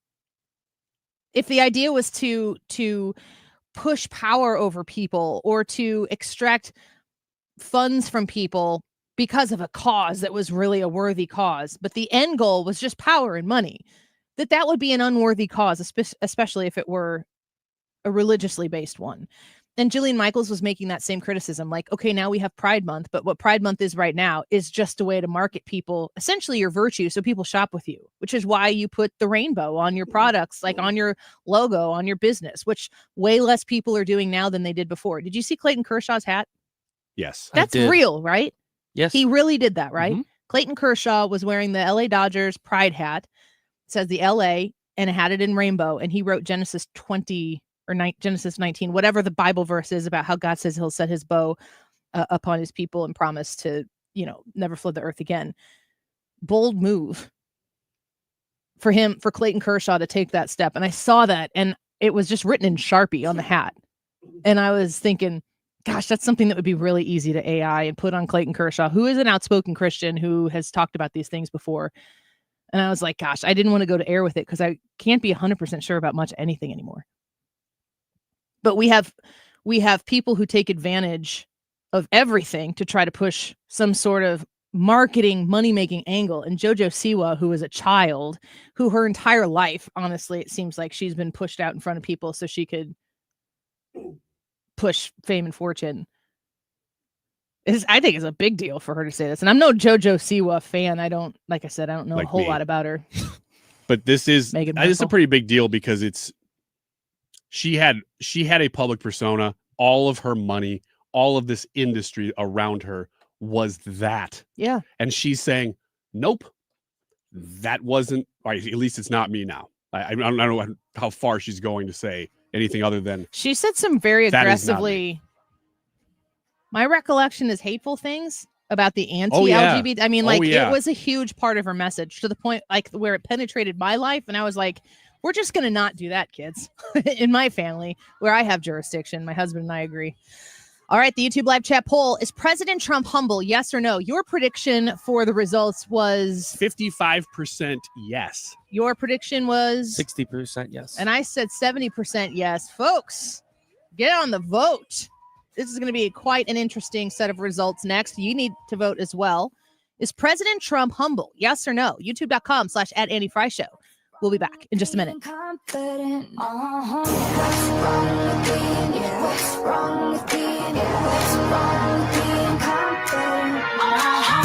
This is the Annie Fry Show. Follow Annie on X at Annie Fry Show. All right, it's really hot outside, and you are probably looking for opportunities to spend some time outside this weekend with maybe some grilling and everything, but you need to be refreshed as well. Please consider going by Ruler Foods and remembering to purchase your hydration from Ruler Foods, and I'm going to give you an opportunity to help your local heroes at the same time. Right now, you can stock up and save with amazing deals on 28-ounce Powerades, 10 for $10, or 8 packs of Gatorade for just $6.99. And you can use those hydration purchases to donate hydration essentials like that Powerade and Gatorade to hydrate your local heroes. Find your Ruler Foods. If you've been there before, just stop by, stock up on the groceries you need, and grab an extra case of Powerade, Gatorade, and they are going to go directly to the heroes, those law enforcement, first responders in your neighborhood, to help them keep your community safe and strong. You can be a part of something pretty cool and fun with Ruler Foods. You can also nominate a local hero on the Ruler Foods Facebook page for a chance to win them a Ruler Foods gift card. RulerFoods.com. I'm John Morgan of Morgan & Morgan. A question I get all the time is, how did we become the largest injury firm in the world? We have over 1,000 lawyers in all 50 states and close to 6,000 coworkers. Our call center is on duty 24/7. You can reach us at any time at forthepeople.com. But the real reason is we won a lot. When you visit our website, go to our verdicts and settlements. There you will see what our clients were offered and what they were awarded at trial. All those verdicts help us resolve many cases fairly and early. You see, nothing beats reputation. The insurance industry knows who we are. We even have insurance adjusters call us for representation because they know too. We've made it easy. On your mobile device or computer, go to forthepeople.com and we will get busy. It's that easy. Call today. Morgan & Morgan, for the people.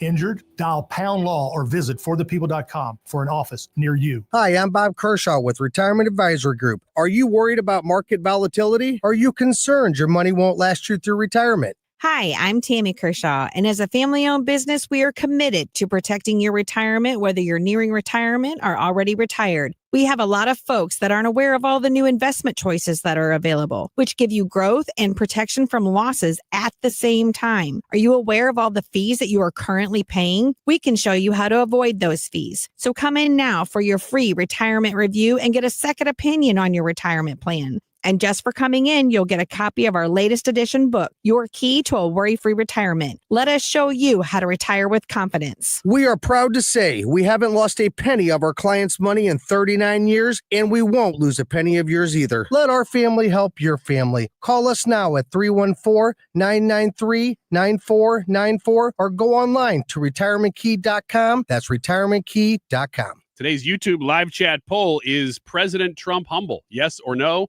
Looking forward to hearing the results of this poll, which we will give you in 5 minutes. So you have 5 minutes to get your vote in.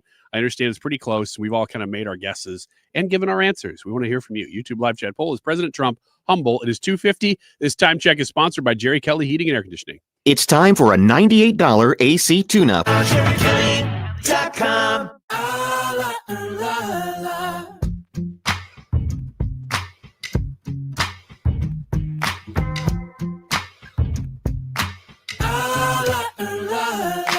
Met this girl late last year. She said, don't you worry if I disappear. The Annie Fry Show is streaming online. Watch us live on YouTube and subscribe. I jumped right in, a week later returned. I reckon she was only looking for a lover to burn. But I gave her my time for 2 or 3 nights. Then I put it on pause until the moment was right. Man, that cherry pie is delicious.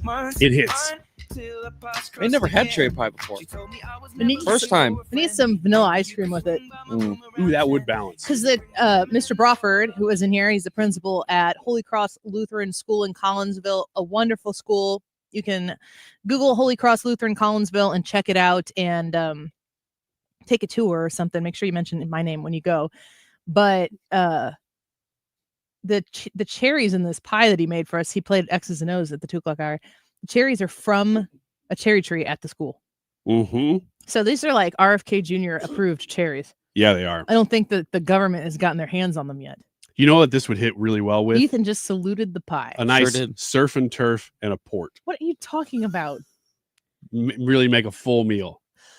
You know, get some lobster, nice big T-bone, get a little red wine in there. If you are being This treated follows to a all. meal and someone takes you to a nice steak establishment, could be Andrea's, Could be be anywhere else. Andrea's. Could be anywhere else.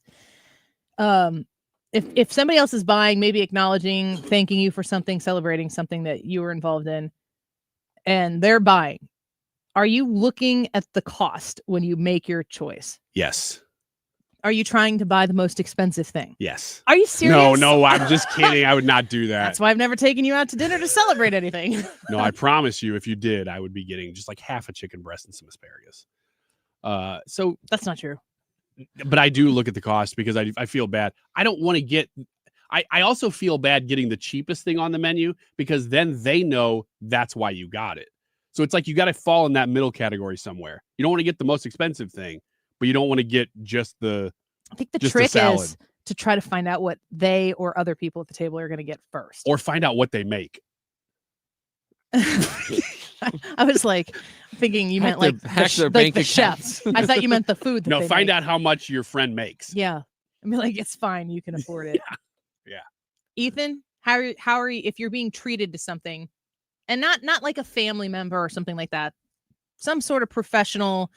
Chip Carey's taking you out for doing such a great job. So this is.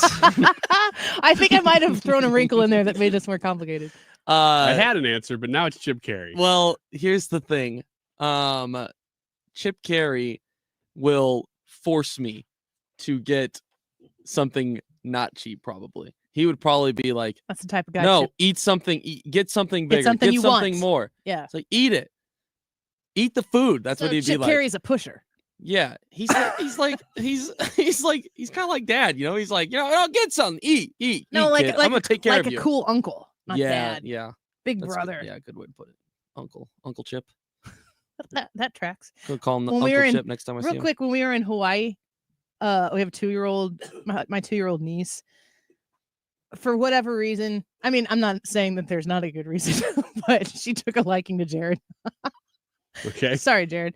This 2-year-old just really took a shine to my husband, Jared. And so people were like, you want to go see Uncle Jared? And she'd get all smiley and go, yeah. But then she started calling him, and she couldn't say Uncle Jared. So she called him Pumpkin Jared, which is just so cute. So he's Pumpkin Jared now. Yeah, that's pretty cute. The YouTube live chat poll for today. Real quick though, Mhm. what would you eat if you were eating with Chip Carey? I would go like, what is the median cost? Mhm. I would absolutely look at the prices, and I would try to eat at the median cost or a little bit lower. But you're right, you don't need to go get the cheapest thing.